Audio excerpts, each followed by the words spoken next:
ചെറുപ്പക്കാർ നല്ല ആവേശത്തിൽ മിന്നുന്ന ലൈറ്റുകൾ കെട്ടുക, കൊടി കെട്ടുക ഒക്കെ ചെയ്യുന്ന രാത്രി 2 മണിക്ക് 3 മണിക്കൊക്കെ. എന്നിട്ട് ഉഷാറായിട്ട് പോയി കിടന്നുറങ്ങി 8 മണിക്ക് 9 മണിക്ക് എണീറ്റാൽ അന്നത്തെ സുബഹ് ഖദായി.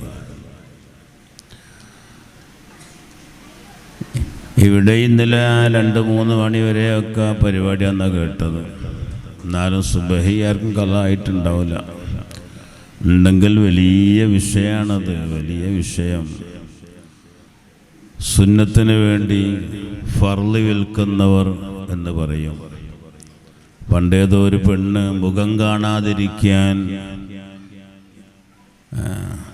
ഉടുത്തത് ഉയർത്തി മുഖം പൊത്തി എന്ന് പറഞ്ഞിട്ടുണ്ട്.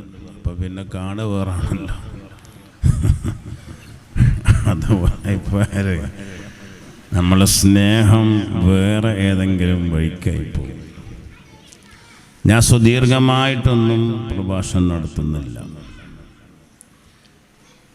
ഈമാനിൻ്റെ മാധുര്യം, അതാണ് വിഷയം. എന്താണത്?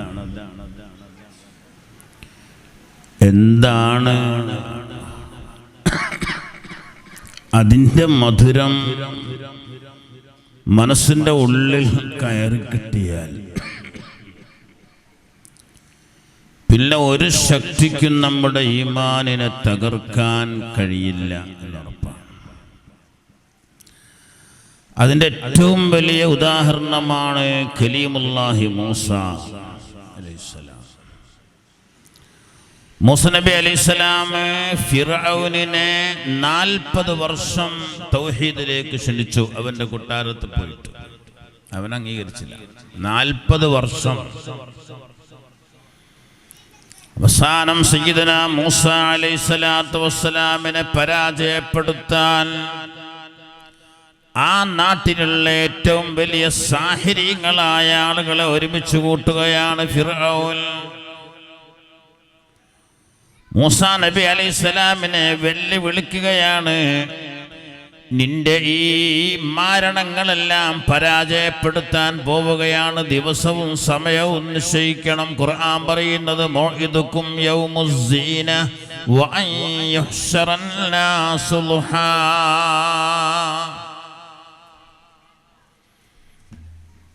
അവരുടെ ഒരു ആഘോഷ ദിവസം ളുഹാ സമയത്ത് ഇന്നാലിന്ന മൈതാനിയിൽ ഒരുമിച്ച് കൂടാൻ തീരുമാനമായി. ഫിർഔനിന്റെ ആളുകൾ ഒരു ഭാഗത്ത് ഒരുമിച്ച് കൂടി, സയ്യിദുന മൂസ നബി അലൈഹിസ്സലാം മറ്റൊരു ഭാഗത്തുമാണ്. ആരാ മൂസയെ ആദ്യമായി അവതരിപ്പിക്കുന്നതെന്ന് ചോദിച്ചപ്പോൾ ബല്ലൽഖൂ, നിങ്ങളായിക്കോട്ടെ എന്ന് പറഞ്ഞു മൂസ നബി അലൈഹിസ്സലാം. ഫഅൽഖൂ ഹിബാലഹും വഇസിയ്യഹും യുഖയ്യലു ഇലൈഹി ബിസിഹ്രിഹിം അന്നഹാ തസ്ആ. അവരുടെ സിഹർ കാരണം അവർ നിരത്തേക്കിട്ട വടികളും അതുപോലെ തന്നെ കയറുകളും പാമ്പുകളായി ഇഴഞ്ഞു നീങ്ങുന്നത് പോലെ അവിടെ കൂടിയ ആളുകൾക്ക് തോന്നി.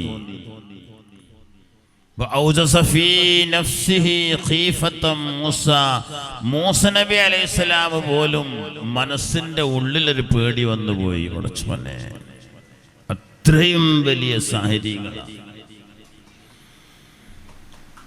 ലാ തഖഫ്, പേടിക്കണ്ട, ഇന്നക അൻതൽ അഅ്ലാ. അല്ലാഹുവിന്റെ വഹിയ, ഞങ്ങൾ അല്ലാഹുവിനെ കൊണ്ട് വിശ്വസിച്ചിരിക്കുന്നു എന്ന് അവിടുന്ന് അവർ പ്രഖ്യാപിച്ചു. പിന്നെ ഫിർഔൻ എന്തിനു പറ്റും? മൂസ നബിയെ പരാജയപ്പെടുത്താൻ കൊണ്ടുവന്ന സാഹിര്യങ്ങളാ. അവരാ പറയുന്നത് ആമന്നാ, ഞങ്ങൾ മൂസായുടെ ഹാറൂനിന്റെ റബ്ബിനെ കൊണ്ടിതാ വിശ്വസിച്ചിരിക്കുന്നു എന്ന് പറഞ്ഞു. സത്യം മനസ്സിലായോ? ഫിർഔന് ദേഷ്യം വന്ന് ആമൻതും ഖബ്ല അൻ ആദന ലക്കും ഇന്നഹു ലകബീറുകും അല്ലദീ അല്ലമകുമുസ് സിഹർ ഫലഉഖത്തിയന്ന അയ്ദിയകും വഅർജുലകും മിൻ ഖിലാഫിൻ വലഉസല്ലിബന്നകും അജ്മഈൻ. നിങ്ങളെ ഞാൻ വിടൂല എന്ന് പറഞ്ഞു ഫിർഔൻ. ഞാൻ സമ്മതം തരാതെ നിങ്ങൾ മൂസായുടെ റബ്ബിനെ കൊണ്ട് വിശ്വസിക്കുകയാണോ? അതുകൊണ്ട്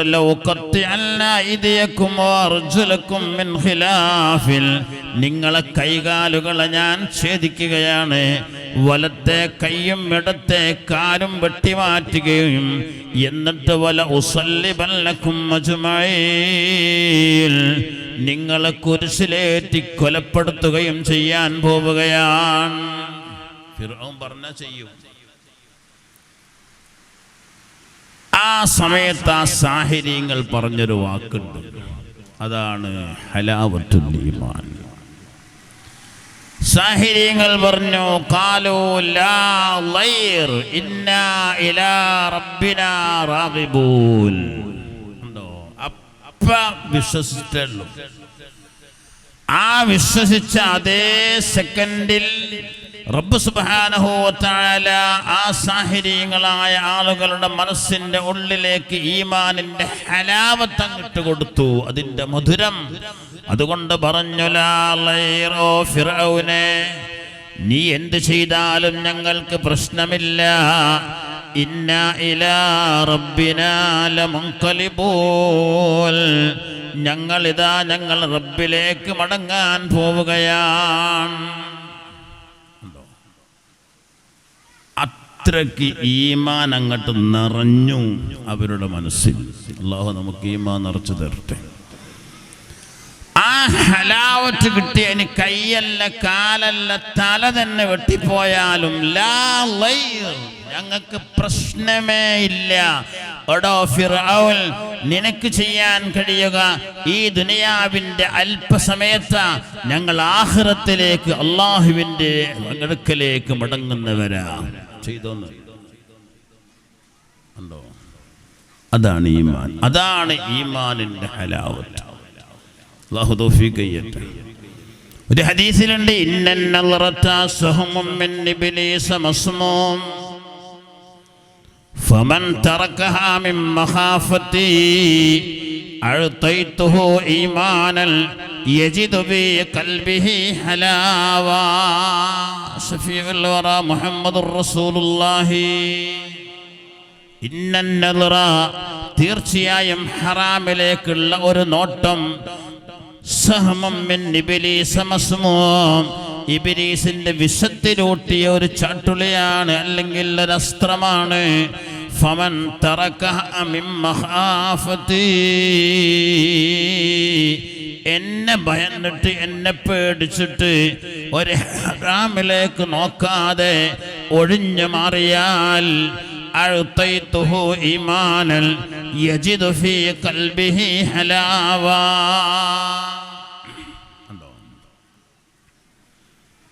നളറത്ത്, ഒരു ഹറാമിലേക്കുള്ള ഒരു നോട്ടം.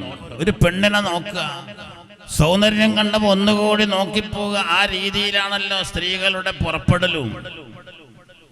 കുറച്ച് സൗന്ദര്യം അല്ലാഹു അധികം കൊടുത്താൽ അതെങ്ങനെയെങ്കിലും മറ്റുള്ള ആളുകളെ കാണിക്കുന്ന രീതിയിലുള്ള വസ്ത്രധാരകളൊക്കെ ചെയ്തിട്ട് അവരിങ്ങനെ പുറത്തോടെ ഇങ്ങനെ നടക്കുകയും ചെയ്യും, നോക്കുകയും ചെയ്യും. എന്നാരോ നോക്കുന്നുണ്ടോന്ന് അല്ലേ?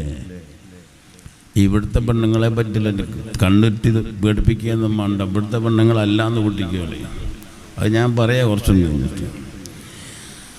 അവസ്ഥകൾ നോക്കി, ഒരു പെണ്ണിന്റെ മുഖത്ത് അല്ലാഹു വെള്ളപ്പാണ്ട് കൊടുത്താൽ ഓള് മുഖം മൂടിയിട്ടാണ്ട് നടക്കുമോ? മുഖം മൂടിയിട്ടാണ്ട് നടക്കുമോ? നടക്കൂല. നേരെ മറിച്ച് നല്ല സൗന്ദര്യം കൊടുത്താൽ അവളെ തുറന്നേ നടക്കും, മറ്റുള്ളവരെ കാണിക്കണം എന്റെ സൗന്ദര്യം. ആ ഒരു ഹറാമായ ഒരു അന്യ സ്ത്രീയുടെ മുഖത്തേക്ക് നോക്കേണ്ടി വരുമ്പോൾ ഫമൻ തറകഹാ മിൻ മഖാഫതി, എന്നെ ഭയന്നിട്ടൊരാളാ നോട്ടം നിർത്തിവെച്ചാൽ, അത് ഒഴിവാക്കിയാൽ ആ മനുഷ്യന്റെ കൽബിൽ ഞാൻ ഈമാൻ ഇട്ട് കൊടുക്കും. ഏത് ഈമാനാന്നറിയോ? യജിദു ബി ഖൽബിഹി ഹലാവാ, അവന്റെ ഹൃദയത്തിലെ ഈമാനിന്റെ മധുരം അവൻ നുകർന്നു പോകും. ആ നിലക്കുള്ള ഈമാൻ കൊടുക്കും. അങ്ങനെയാണത്. ഗുഹയിൽ അകപ്പെട്ട 3 ആളുകൾ ദുആ ചെയ്യുമ്പം ഒരാളെ ദുആ എന്താ? ഗുഹയിൽ അകപ്പെട്ട് ഒരു വലിയ പാറക്കല്ല് വന്നു വീണ് രക്ഷപ്പെടാൻ കഴിയാതെ അവർ 3 പേരും ഒരുമിച്ച് രക്ഷപ്പെടാനുള്ള ശ്രമം നടത്തിയിട്ട് നടക്കാൻ കഴിയാതിരുന്നപ്പോൾ അവർ ദുആ ചെയ്തു. ഒരാളെ ദുആ എന്താ? അല്ലാഹുവേ, പടച്ചവനെ, എൻ്റെ അമ്മിൻ്റെ മകൾ അതീവ സുന്ദരിയായ ആ പെണ്ണിനെ ഒരിക്കലെങ്കിലും വ്യഭിചരിക്കണമെന്ന വലിയ ആഗ്രഹം എനിക്കുണ്ടായിരുന്നു. നേരിട്ട് ഞാൻ അവളോട് ആവശ്യപ്പെട്ടതാണ്, പക്ഷെ അവൾ സമ്മതിക്കുന്നില്ല. ഇപ്പോഴിതാ അവൾക്ക് വലിയ പ്രശ്നം വന്ന് ഭക്ഷണം കഴിക്കാൻ ഭക്ഷണമില്ല, വസ്ത്രമില്ല, ദാരിദ്ര്യമാണ്. ആ പെണ്ണെന്നോട് വന്ന് സഹായം ചോദിച്ചു. റബ്ബേ, ഞാൻ സഹായം നൽകാമെന്ന് വാഗ്ദാനം ചെയ്തു, പക്ഷേ എൻ്റെ ആഗ്രഹം സഫലീകരിച്ചു തരണമെന്ന് ആവശ്യപ്പെട്ടപ്പോൾ ആ പെണ്ണതിന് സമ്മതിച്ചു. റബ്ബേ, ഒരു ചെറുപ്പക്കാരൻ്റെ ദുആ. ഓനാകേലും മനസ്സിൽ കൊണ്ടിരുന്നൊരാഗ്രഹം നടക്കാൻ പോവുക. കുറച്ച് പൈസ കൊടുത്താൽ നടക്കും. ആ ആഗ്രഹ സഫലീകരണത്തിന് വേണ്ടി ആ പെൺകുട്ടിയെ ഞാനൊരു സ്ഥലത്തേക്ക് വിളിച്ചു വരുത്തുന്നു. ഞങ്ങൾ 2 പേരും ഒരു റൂമിൽ പ്രവേശിക്കുന്നേ. ഒരു സ്ത്രീയിൽ നിന്ന് ഒരു പുരുഷന് എടുക്കാൻ കഴിയുന്ന സർവകാര്യങ്ങളും ചെയ്യാനുള്ള എല്ലാ കാര്യങ്ങളും എളുപ്പമാകുന്നേ. ആ സമയത്താണ് റബ്ബേ ആ പെൺകുട്ടി എൻ്റെ മുഖത്തേക്ക് നോക്കിയിട്ട് ഇത്തഖില്ലാ, അല്ലാഹുവിനെ പേടിക്കണേ എന്നൊരു വാക്ക് പറഞ്ഞപ്പോഴേ ആ വാക്ക് എൻ്റെ മനസ്സിൽ കൊണ്ടു. റബ്ബേ, ആ പെണ്ണിൽ നിന്ന് ഞാൻ എങ്ങനെയോ രക്ഷപ്പെട്ട് ഓടിയതാണല്ലാ. നീ പൊരുത്തപ്പെട്ട അമലാണ് ഞാനാ ചെയ്തത് എങ്കിൽ ഈ പ്രയാസത്തിൽ നിന്ന് ഞങ്ങളെ നീ രക്ഷപ്പെടുത്തണേ റബ്ബേ എന്ന് പറഞ്ഞപ്പോഴേ അവർ 3 പേരും തള്ളി നോക്കിയിട്ട് അനങ്ങുക പോലും ചെയ്യാത്ത പാറക്കല്ലൊരു ഭാഗത്തേക്ക് മാറി നിന്നു. ഹബീബ് മുഹമ്മദുർ റസൂലുള്ളാഹി. അങ്ങനത്തെ ചെറുപ്പക്കാരും ചെറുപ്പക്കാരികളാണ് വേണ്ടത്. ഇന്നൊരു ചാൻസ് കിട്ടാൻ കളിക്കുക. എന്നോടൊരാൾ പറഞ്ഞു, ഉസ്താദേ, നിങ്ങൾ എവിടെ വാതിരിയാണെങ്കിലും എന്ത് ഹലാവത്താണെങ്കിലും ഈ പ്രശ്നമാണ് ഇപ്പം അത് പറയേണ്ടത്. ഇത് പ്രശ്നം. അത്ഭുതപ്പെട്ടു പോവുക. കഴിഞ്ഞ ആഴ്ച ഞാൻ അത്ഭുതപ്പെട്ടെന്ന് പറഞ്ഞാൽ, ഒരു ഭാര്യയും ഭർത്താവും തമ്മിൽ പ്രശ്നമായിട്ട് കല്യാണം തെരഞ്ഞു വന്നതാണ്. അന്വേഷിച്ച് നോക്കുമ്പോൾ ഒരു കുഞ്ഞുണ്ട്. ഇവരെ കല്യാണം കഴിഞ്ഞിട്ട് 3.5 വർഷമായി. ഒരു കുഞ്ഞുണ്ട്. ഇപ്പോൾ അവർക്ക് ആ പെണ്ണിന് ഇവനെ പറ്റുന്നില്ല, വേറൊരുത്തനുമായിട്ടാണ് ചാറ്റ്. ഞാൻ ഈ ഭർത്താവിനെ വെച്ച് നോക്കുന്നു. നല്ല സുമുഖനായ, നല്ല ആരോഗ്യമുള്ള, നല്ല മനുഷ്യനാണ്. ഈ ചാറ്റ് ചെയ്യുന്ന പണ്ടാർ പഹയനാണെങ്കിലോ ഒന്നിനും പറ്റിയില്ല.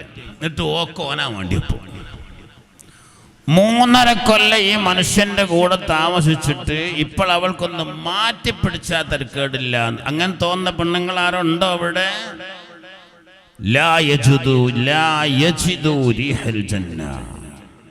സ്വർഗത്തിന്റെ പരിമളം പോലും കിട്ടൂല.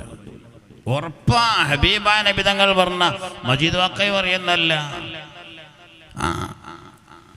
ഒരു പെണ്ണ് ഇദാ തലബത് മിൻ സൗജിഹ തലാഖ, ശർഈയായ കാരണങ്ങളില്ലാതെ ഒരു പെണ്ണ് ഭർത്താവിൽ നിന്ന് തലാഖ് ആവശ്യപ്പെടുകയാ. ശർഈയായ കാരണമില്ല, അവൾക്ക് വേറൊരുത്തനോട് പ്രേമമാണ്, അവനെ വിവാഹം കഴിക്കണമെങ്കിൽ ഇവൻ തലാഖ് ചൊല്ലി കിട്ടണോ? ആ തലാഖ് ചൊല്ലാൽ അവനെ ഉള്ളിൽ വെച്ചിട്ട് ഇവനോട് തലാഖ് ആവശ്യപ്പെടുകയും ഇവൻ തലാഖ് തരികയും ചെയ്താൽ ലം യുരിഹ് റായിഹത്തുൽ ജന്ന, ആ പെണ്ണിന് സ്വർഗത്തിന്റെ പരിമളം പോലും കിട്ടൂല. ശഫീഉനാ റസൂലുള്ളാഹി. ഒന്നങ്ങനെയാണ്. ഇനി അതിലും രസം വേറുണ്ട്. അങ്ങനെ ഒരു തലാക്ക് ചൊല്ലി പിന്നെ കേൾക്കുന്നത് 4 ദിവസം കഴിഞ്ഞപ്പോൾ ഓളം മറ്റോ കിട്ടിയെന്ന. അങ്ങനെ ഇതല്ലാണ്ട് കിട്ടുമെങ്ങനെ? ഒരു വിവാഹിതയായി 3.5 വർഷം ഒരു ഭർത്താവിന്റെ കൂടെ താമസിച്ച് ഒരു കുഞ്ഞ് വരെയുണ്ട്. ആ പെണ്ണിനെ തലാഖ് ചൊല്ലപ്പെട്ടാൽ ഇനി വിവാഹം കഴിക്കണമെങ്കിൽ ഇദ്ദ കഴിയണ്ടേ? ഇദ്ദ കഴിയാതെ വിവാഹം കഴിച്ചാൽ ആ വിവാഹം നിക്കാഹ് ബാത്തില, പിന്നെ നടക്കുന്നത് വ്യഭിചാര. ഇപ്പോഴങ്ങനത്തെ അത്ഭുതങ്ങളെ വാളെല്ലാം ഇഷ്ടം പോലെ ഉണ്ട്. പിന്നെ ഈ സാധനം ഉള്ളത് കൊണ്ട് ആരും പുറത്തിറങ്ങൂല, എല്ലാം പുര തന്നെ കിടന്ന് ഇങ്ങനെ കേൾക്കാമല്ലോ. പക്ഷെ അതിൽ കേട്ടിട്ട് ആ ഒരു കാര്യമില്ല. നാളെ ഭർത്താവ് മരിച്ചു, ഒരു പെണ്ണിന്റെ ഭർത്താവ് മരിച്ചു. ആ ഒരു മകൻ വന്നിട്ട് എന്നോട് ചോദിച്ചു, വാപ്പ മരിച്ചു ഉസ്താദേ, അമ്മ ഇദ്ദയിലിരിക്കണം, ഒരു 40 ദിവസം ഇരുന്നാൽ പോരേന്ന് ചോദിച്ചു. എത്ര ഇരിക്കേണ്ടി? 4 മാസവും 10 ദിവസവും ഇരിക്കണം. 40 ദിവസം ഇരുന്നാൽ പോരേന്ന് ചോദിച്ചു. ഞാൻ പറഞ്ഞു പോരാന്ന്. അങ്ങനെ കേൾക്കണേ. പിറ്റേത്തെ മാസം ആ ഉമ്മ ഉംറക്ക് പോയി. ഉംറക്ക് പോയി എന്ന് കേട്ടപ്പോഴേ ഞാൻ അവരെ കുടുംബത്തിലൊരാളെ വിളിച്ചിട്ട് ചോദിച്ചു, എന്താണ് അങ്ങനെ ഉംറക്ക് പോകാൻ പറ്റും, ഹറാമല്ലേ എന്ന് ചോദിച്ചു. അപ്പോൾ പറഞ്ഞു, ഞങ്ങൾ കുടുംബയോഗം കൂടിയിട്ട് 40 ദിവസം മതിയും തീരുമാനിച്ചു. ഒക്കെ നമ്മളെ നാട്ടിൽ നടന്നതാണ്. അപ്പം ഞാൻ പറഞ്ഞു, ഞങ്ങളൊരു പണിയോട് ചെയ്യേ, നിങ്ങൾ ഇന്ന് രാത്രിയും കൂടി കുടുംബയോഗം കൂടിയിട്ട് നിസ്കാരം ഒരു 3 വത്താട്ട് ഒഴിവാക്കിക്കാളി, 2 റക്അത്ത് കരിച്ചാൽ 2 വത്ത് കയറിക്കുക. നിങ്ങൾ കുടുംബം തീരുമാനിക്കുന്നത്. അത് പറ്റുമോ സാറെന്ന് ചോദിച്ചാൽ, അത് പറ്റാതെ ഇത് പറ്റെങ്കിലും പറ്റൂ, ഇത് പറ്റെങ്കിൽ അതും പറ്റൂലേ. കാരണം ഇദ്ദാന്ന് പറഞ്ഞത് ഹബീബായ റസൂലുള്ള പരിശുദ്ധ ഖുർആനാണത്. വല്ലദീന യതവഫൂന മിൻകും വയദറൂന അസ്വാജൻ യതറബ്ബസ്ന ബിഅർബഅതി അശ്ഹുരിൻ വഅശ്റാൻ. ഖുർആനാണത്. ഒരു ഭർത്താവ് മരണപ്പെട്ടാൽ ഭാര്യ 4 മാസവും 10 ദിവസവും ഇദ്ദയിരിക്കണം. ഖുർആനിന്റെ കൽപ്പനയാണ്. ആ കൽപ്പന കുടുംബയോഗം കൂടിയിട്ട് ഇല്ലാതാക്കാനുള്ള അധികാരം ഒരു കുടുംബത്തിനും ഇല്ല. ഇരുന്നേ പറ്റൂ. ഇപ്പൊ ജോലിയുള്ള പെണ്ണുങ്ങൾ നല്ലോണം ശ്രദ്ധിച്ചോളി. നല്ല ജോലിയുള്ള പെണ്ണുങ്ങളാ കെട്ടിയാൽ കുടുങ്ങിയത് തന്നെ. അങ്ങനെയുണ്ട്. ഇപ്പൊ തലാക്ക് നടക്കുന്നൊക്കെ അധികം അങ്ങനെ. എന്നാൽ 2 തലാക്ക് നടന്നു. അവൾ 2 പിറ്റേന്ന് തന്നെ ഗൾഫിൽ പോയി. ആര്? മുലാസമത്തുൽ മസ്കനാണ്. ആ ഇദ്ദയിരിക്കുന്നത് അവളെ വീട്ടിൽ ഇദ്ദയിരിക്കണം. ഗൾഫിൽ പോയി പണിയെടുക്കാൻ പറ്റൂല. അതൊന്നും ഒരു വിഷയേ അല്ല. ഹറാം എത്ര ചെയ്താൽ എന്തേ? കാരണം ഈ ഹലാവത്തുൽ ഈമാൻ ഇല്ലാത്തതാ പ്രശ്നം. നിങ്ങൾ നോക്കി, സലാസത്തുൽ മൻ കുന്ന ഫീഹി, 3 കാര്യങ്ങൾ ഒരു മനുഷ്യനിൽ ഉണ്ടായാൽ വജദ ഹലാവത്തുൽ ഈമാൻ, അവൻ ഈമാനിന്റെ മധുരം നുകർന്നവനാണ്. 3 കാര്യമുണ്ടാവണം, 3 സ്വഭാവം. അതിലൊന്നാമത്തേതായ യകൂനല്ലാഹു വറസൂലുഹു അഹബ്ബ ഇലൈഹി മിമ്മാ സിവാഹുമാ. ഈമാനിന്റെ മധുരം നുകരണമെങ്കിൽ അല്ലാഹുവും അവന്റെ പ്രവാചകനുമായിരിക്കണം ദുനിയാവിലുള്ള മറ്റു മുഴുവൻ വസ്തുക്കളെക്കാൾ ഇവന് സ്നേഹമുള്ളവൻ.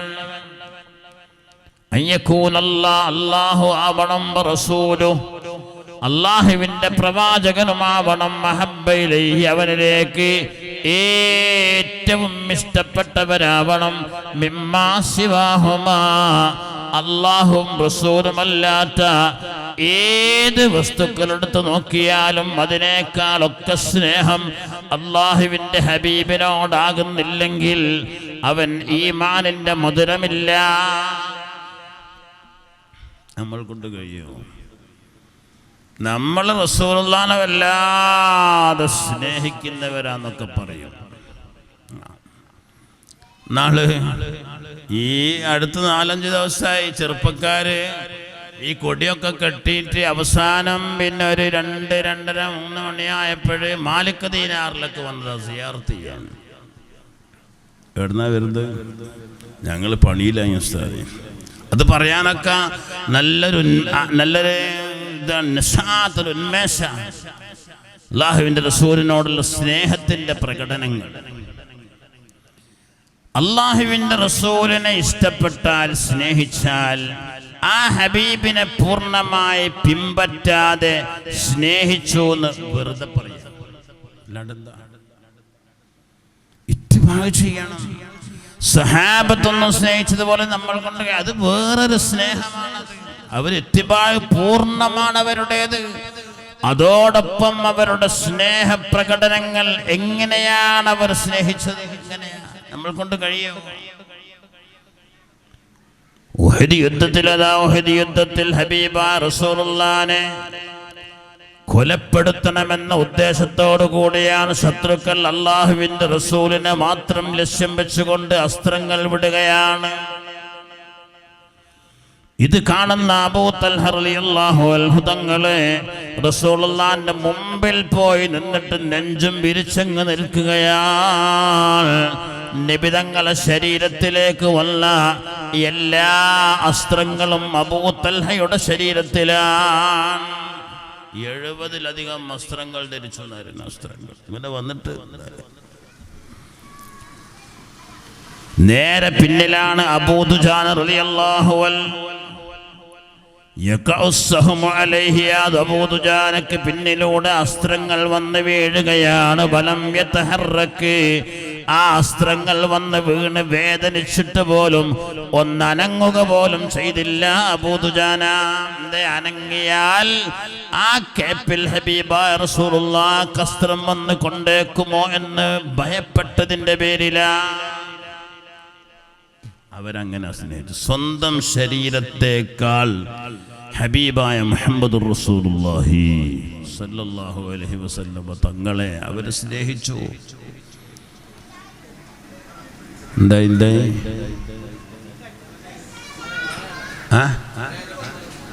ആള് കൂട്, മഴവെള്ളം വരും, അത് നല്ലതാണ്. മീൻ കയറണം നോക്കി.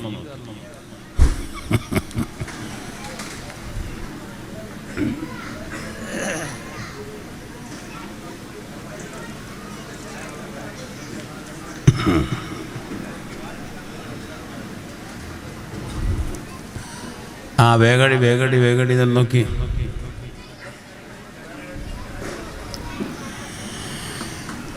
അങ്ങനെ സഹാബത്ത് ഹബീബായ നബി തങ്ങളെ സ്നേഹിച്ച മാർഗാണത്. ഉഹദ് യുദ്ധത്തിലെ നബി തങ്ങളുടെ മുൻപല്ല് പൊട്ടി ഒരു ശത്രു ഇതിന്റെ കേപ്പിലൂടെ ഒരു കല്ലെടുത്തെറിഞ്ഞതാ ഹബീബായ നബി തങ്ങളെ. കല്ലെടുത്തെറിഞ്ഞു കൊണ്ടിട്ട് പല്ല് പൊട്ടി, രക്തമൊഴുകി. അല്ലാഹുവിന്റെ റസൂലിന്റെ മുഖത്ത് നിന്ന് രക്തം. ഈ രക്തം കണ്ടു നിൽക്കുന്ന ഒരു സഹാബിയാണ് മഹാനായ മാലിക് ഇബ്നു സിനാൻ എന്ന സഹാബി റളിയല്ലാഹു അൻഹു. ഓടി അങ്ങ് ചെന്നിട്ട് ഹബീബായ റസൂലുള്ളാഹിനെ ഒന്നങ്ങ് കെട്ടിപ്പിടിച്ചിട്ട് വഅൽസഖ ഫമഹു ഇലാ ജബ്ഹതിഹി ഫംതസ്സദമ. നമുക്ക് അംഗീകരിക്കാൻ പോലും പറ്റില്ല. ഒരു വിദേഹത്തുകാരത് കേട്ടപ്പോൾ ചോദിച്ചത് നജസല്ലേ, എന്ത് രക്തനജസല്ലേ? ഈ സഹാബി ചെയ്ത നേരെ അങ്ങ് ചെന്നിട്ട് രക്തം തൊട്ടുന്ന ആ നെറ്റിയിലേക്ക് ആ സഹാബിയുടെ മുഖം വായ ചേർത്ത് പിടിച്ചു. ആ രക്തം മൊത്തിക്കുടിച്ചു. നാവ് കൊണ്ട് നക്കിയെടുത്തു. വായിൽ രക്തമായല്ല മനസ്സിലാക്കിയ ഹബീബായ റസൂലുള്ളാഹി മുജ്ജഹു യാ മാലിക്, അത് പുറത്തേക്ക് തുപ്പൂ മാലിക് എന്ന് പറഞ്ഞപ്പോൾ ഫഖാല യാ ലാ യാ റസൂലല്ലാഹ് വലാകിൻ നുരീദു അൻ നുഖാരിത ദമീ ദമക യാ റസൂലല്ലാഹ്. ഞാനത് തുപ്പൂല നബി, എനിക്ക് കിട്ടിയ ഒരു ചാൻസ് ആണത്. അങ്ങയുടെ ഒരു തുള്ളി രക്തമെങ്ങാലും എൻ്റെ ശരീരത്തിൻ്റെ ഉള്ളിലേക്ക് ഇറങ്ങി കിട്ടിയാൽ ഈ ശരീരം നരകം തൊടേണ്ടതില്ലല്ലോ, അതുകൊണ്ട് ഞാൻ അത് കുടിക്കുകയാണ് നബിയെ എന്ന് പറഞ്ഞിട്ട് മാലിക് ഇബ്നു സിനാൻ എന്ന സഹാബി ആ രക്തം ഉള്ളിലേക്ക് ഇറക്കി. ഫഖാൽ, ആ സമയത്ത് ഹബീബ് പറഞ്ഞു, മൻ സർറഹു അൻ യൻദുറ ഇലാ അഹ്ലിൽ ജന്ന ഫൽയൻദുർ ഇലാ മാലിക് ഇബ്നു സിനാൻ. ഒരു സ്വർഗാവകാശിയെ കാണണം ആർക്കെങ്കിലും ഇതാ നോക്കിക്കോളിന്ന് മാലിക് ബിൻ സിനാൻ റളിയല്ലാഹു അൻഹു. അങ്ങനെ അവര് ആ നിലയ്ക്ക് ഹബീബായ നബി തങ്ങളെ സ്നേഹിച്ച് സ്വർഗം വാങ്ങിയവർ, അവർക്കൊക്കെ ഹലാവത്തുൽ ഈമാൻ, അവരെ സ്വന്തം ശരീരം പോയാലും വേണ്ടിയില്ല അല്ലാഹുവിന്റെ റസൂൽ. സഹോദരിമാരെ കഥ എന്താ? ഉഹദ് യുദ്ധത്തിൽ ഇന്നി ഖതൽതു മുഹമ്മദ എന്ന് ഒരു ഖുറൈശി, ഒരു മുശ്രിക്കായ മനുഷ്യൻ വിളിച്ചു പറഞ്ഞു, ഞാൻ മുഹമ്മദിനെ കൊന്നിരിക്കുന്നു. ഇസ്ലാമിന്റെ പതാകവാഹകനെ കൊലപ്പെടുത്തിയപ്പോൾ ഞാൻ മുഹമ്മദിനെ കൊന്നു എന്ന് വിളിച്ചു പറഞ്ഞു. അത് മുനാഫിക്കീങ്ങൾ ഏറ്റെടുത്തു. മുനാഫിക്കീങ്ങൾ മദീനയിൽ യുദ്ധത്തിന് വരാത്തവരിൽ പോലും അത് പരസ്യമാക്കി, മുഹമ്മദ് കൊല്ലപ്പെട്ടിരിക്കുന്നു. യുദ്ധത്തിൽ പരസ്യമായി. ഫഖറജത് ഇംറഅത്തും മിനൽ അൻസാർ. സഹോദരിമാർ കേൾക്കണേ, സഹോദരിമാർ കേൾക്കണം. ഫഖറജത് ഇംറഅത്തും മിനൽ അൻസാർ. അല്ലാഹുവിന്റെ ഹബീബിനെ വല്ലാതെ സ്നേഹിക്കുന്ന അൻസാരികളിൽപ്പെട്ട ഒരു പെണ്ണത ഉഹദിലേക്ക് ഓടുകയാണ്. ഹബീബിന് എന്തോ പറ്റിയോ എന്നറിയാൻ ഉഹദിലേക്ക് ഓടിയെത്തി. ഉഹദ് രണാങ്കണത്തിലേക്ക് പ്രവേശിക്കുമ്പോൾ മറ്റുള്ളവർ ആ പെണ്ണിനെ തടഞ്ഞു. പ്രവേശിക്കാൻ പാടില്ല, എന്താ ഇവിടെ യുദ്ധം നടക്കുകയാ. ആ യുദ്ധം നടക്കുന്ന സ്ഥലത്തേക്ക് പെണ്ണ് പ്രവേശിക്കുമ്പോൾ ആ പെണ്ണിന് സഹാബികൾ കാണിച്ചു കൊടുക്കുകയാണ്, ഇതാ ഹാദാ അബൂക്കി, നിന്റെ പിതാവാണ് ഈ വീണ് മരിച്ചു കിടക്കുന്നത്. കുറച്ചകലെ എത്തിയിട്ട് ഹാദാ ഇബ്നുക്കി, ഇത് നിന്റെ മകനാണ് മരിച്ചു കിടക്കുകയാണ്. വഹാദാ അഹൂക്കി, ഇത് നിന്റെ സഹോദരനാണ്. കുറച്ചുകൂടി ചെന്നപ്പോൾ വഹാദാ ഇത് നിന്റെ ഭർത്താവാണ്. 4 പേരും ഷഹീദായി കിടക്കുകയാ. പെണ്ണിനതൊന്നും അറിയേണ്ടതില്ല. അപ്പോഴും ആ സ്ത്രീയുടെ ചോദ്യം, മാ ഫുഇല റസൂലുള്ളാഹ്, എന്റെ പുന്നാര റസൂൽ എവിടെ? ഭർത്താവല്ല, ഭർത്താവിനെ അല്ല ചോദിച്ചത്, പിതാവിനെ അല്ല ചോദിച്ചത്, മകനെയോ സഹോദരനെയോ അല്ല. എനിക്ക് അതൊന്നും കാണേണ്ടതില്ല. മാ ഫുഇല റസൂലുള്ളാഹ്, എന്റെ ഹബീബായ മുത്തുനബി എവിടെ എന്ന് ചോദിച്ചപ്പോൾ ഫഅശാറു ഇലൈഹി വഹുവ ബിഖൈർ, നബിതങ്ങൾ നിൽക്കുന്ന സ്ഥലത്തേക്ക് ആ പെണ്ണിന് ചൂണ്ടിക്കാണിച്ചു കൊടുത്തു. അവരതാ ഹബീബായ മുത്തുനബി അതാ നിൽക്കുന്നെന്ന് പറഞ്ഞു. ആ ഭാഗത്തേക്ക് പെണ്ണ് ഓടി അങ്ങ് ചെന്നിട്ട് റസൂലുള്ളാഹിന്റെ കുപ്പായത്തിന്റെ ഒരു ഭാഗം പിടിച്ചു. ആ പെണ്ണ്, നല്ല മക്കളൊക്കെ ഓടി വന്നാൽ ഉമ്മാന്റെ പർദ്ദ പിടിക്കൂലേ, വാപ്പാന്റെ തുണിന്റെ കൊന്തല പിടിക്കും പോലെ ആ പെണ്ണ് ഒരു കുഞ്ഞിനെ പോലെ ഹബീബായ റസൂലുള്ളാഹിന്റെ തുണിയുടെ ഒരു ഭാഗം പിടിച്ചിട്ട് പറഞ്ഞു, ഹബീബേ, അങ്ങേക്കൊന്നും പറ്റിയിട്ടില്ലല്ലോ, അങ്ങ് സുരക്ഷിതനാണല്ലോ. മറ്റാര് നഷ്ടപ്പെട്ടു പോയാലും അങ്ങ് സുരക്ഷിതനാണെന്ന് കേട്ട് കഴിഞ്ഞാൽ വേറെ ഏത് മുസീബത്തും സഹിക്കാൻ കഴിയുന്നതാണ് നബിയേ എന്ന് പറഞ്ഞ് തിരിച്ചുപോയ സഹോദരിമാരുണ്ട്. സ്നേഹമാണത് ഹബീബായ മുത്തുനബിയോടുള്ള സ്നേഹം. അല്ലാഹുവിന്റെ റസൂല് വഫാത്തായി എന്ന് കേൾക്കുമ്പോഴാണ് അൻസാരികളിൽപ്പെട്ട ഒരു സഹാബി അല്ലാഹുവിലേക്ക് കൈയുയർത്തിയിട്ട് ഒരൊറ്റ ദുആ, അല്ലാഹുമ്മ അഅ്മിനി ഹത്താ ലാ അറാ ബഅദഹു ശൈആ. എന്ത് സ്നേഹം, എന്താ സ്നേഹം! അല്ലാഹുവേ, അഅ്മിനി യാ അല്ലാഹ്, എന്റെ കണ്ണ് വേണ്ട നബിയെ, പഠിച്ചോനെ എനിക്ക് കണ്ണ് വേണ്ട. അല്ലാഹുവിന്റെ റസൂലില്ലാത്ത ഒരു ലോകം കാണാൻ എനിക്ക് കണ്ണ് വേണ്ട, എന്റെ 2 കണ്ണും പൊട്ടിച്ചു തരണം റബ്ബേ. ഫഅമിയ മകാന, തഫ്സീറിന്റെ കിതാബുകളിൽ കാണാം, പറഞ്ഞു തീരേണ്ട താമസം ആ സഹാബിയുടെ 2 കണ്ണുകളും നഷ്ടമായി. കൈപിടിച്ചു കൊണ്ടുപോയത് ആ വീട്ടിലേക്ക്. എന്തിന്? നിബിതങ്ങളില്ലാത്ത ഒരു സ്ഥലം, ഒരു നാട്, ഒരു ദുനിയാവ്. നിബിതങ്ങളില്ലെങ്കിൽ ഭാര്യ, മക്കള് എനിക്ക് കാണണ്ടാന്ന്. ഇനി ഹബീബായ മുത്തുനബിയുടെ മുമ്പിന്നാണ് എനിക്ക് കണ്ണ് തുറക്കേണ്ടത്. അന്നാ തുറക്കുക. അല്ലാഹു തൗഫീഖ് ചെയ്യട്ടെ. നിങ്ങൾ നോക്കി, അതാണ് ഹലാവ. ഹബീബായ മുത്തുനബിയോടുള്ള സ്നേഹത്തിന്റെ മധുരമാണ്. പ്രവാചകത്തിന്റെ മുമ്പ് തന്നെ പരിശുദ്ധ ഖുർആനിൽ ലക്ഷക്കണക്കായ സഹാബികൾ ഉണ്ടായിട്ട് ഒരൊറ്റ സഹാബിയുടെ പേരാണ് പരിശുദ്ധ ഖുർആൻ പറഞ്ഞത്. ഒറ്റ സഹാബി. നിങ്ങൾ അതാ പറയാ, ആരാണത്? ഒരു സഹാബിയുടെ പേര് ഖുർആനിലുണ്ട്. സെയ്ദ്, സാദല്ല. فلما قضى زيد منها وطرا زوجناكها. ഖുർആനിലെ ആയത്താ. സെയ്ദ് റളിയല്ലാഹു അൻഹു ആരാണത്? ഹബീബായ റസൂലുള്ളാഹിന്റെ 25ാമത്തെ വയസ്സിലാണ് ഖദീജ ബീവിയെ റസൂലുള്ളാഹി വിവാഹം ചെയ്യുന്നത്. ഖദീജ ബീവിയെ വിവാഹം ചെയ്തപ്പോൾ ഖദീജ ബീവിയുടെ കുടുംബത്തിലുള്ള ഒരാളുടെ അടിമയാണ് സെയ്ദ് എന്ന ചെറുപ്പക്കാരൻ. ആരാണത്? സെയ്ദ് ഇബ്നു ശുർഹബീൽ. ഒരു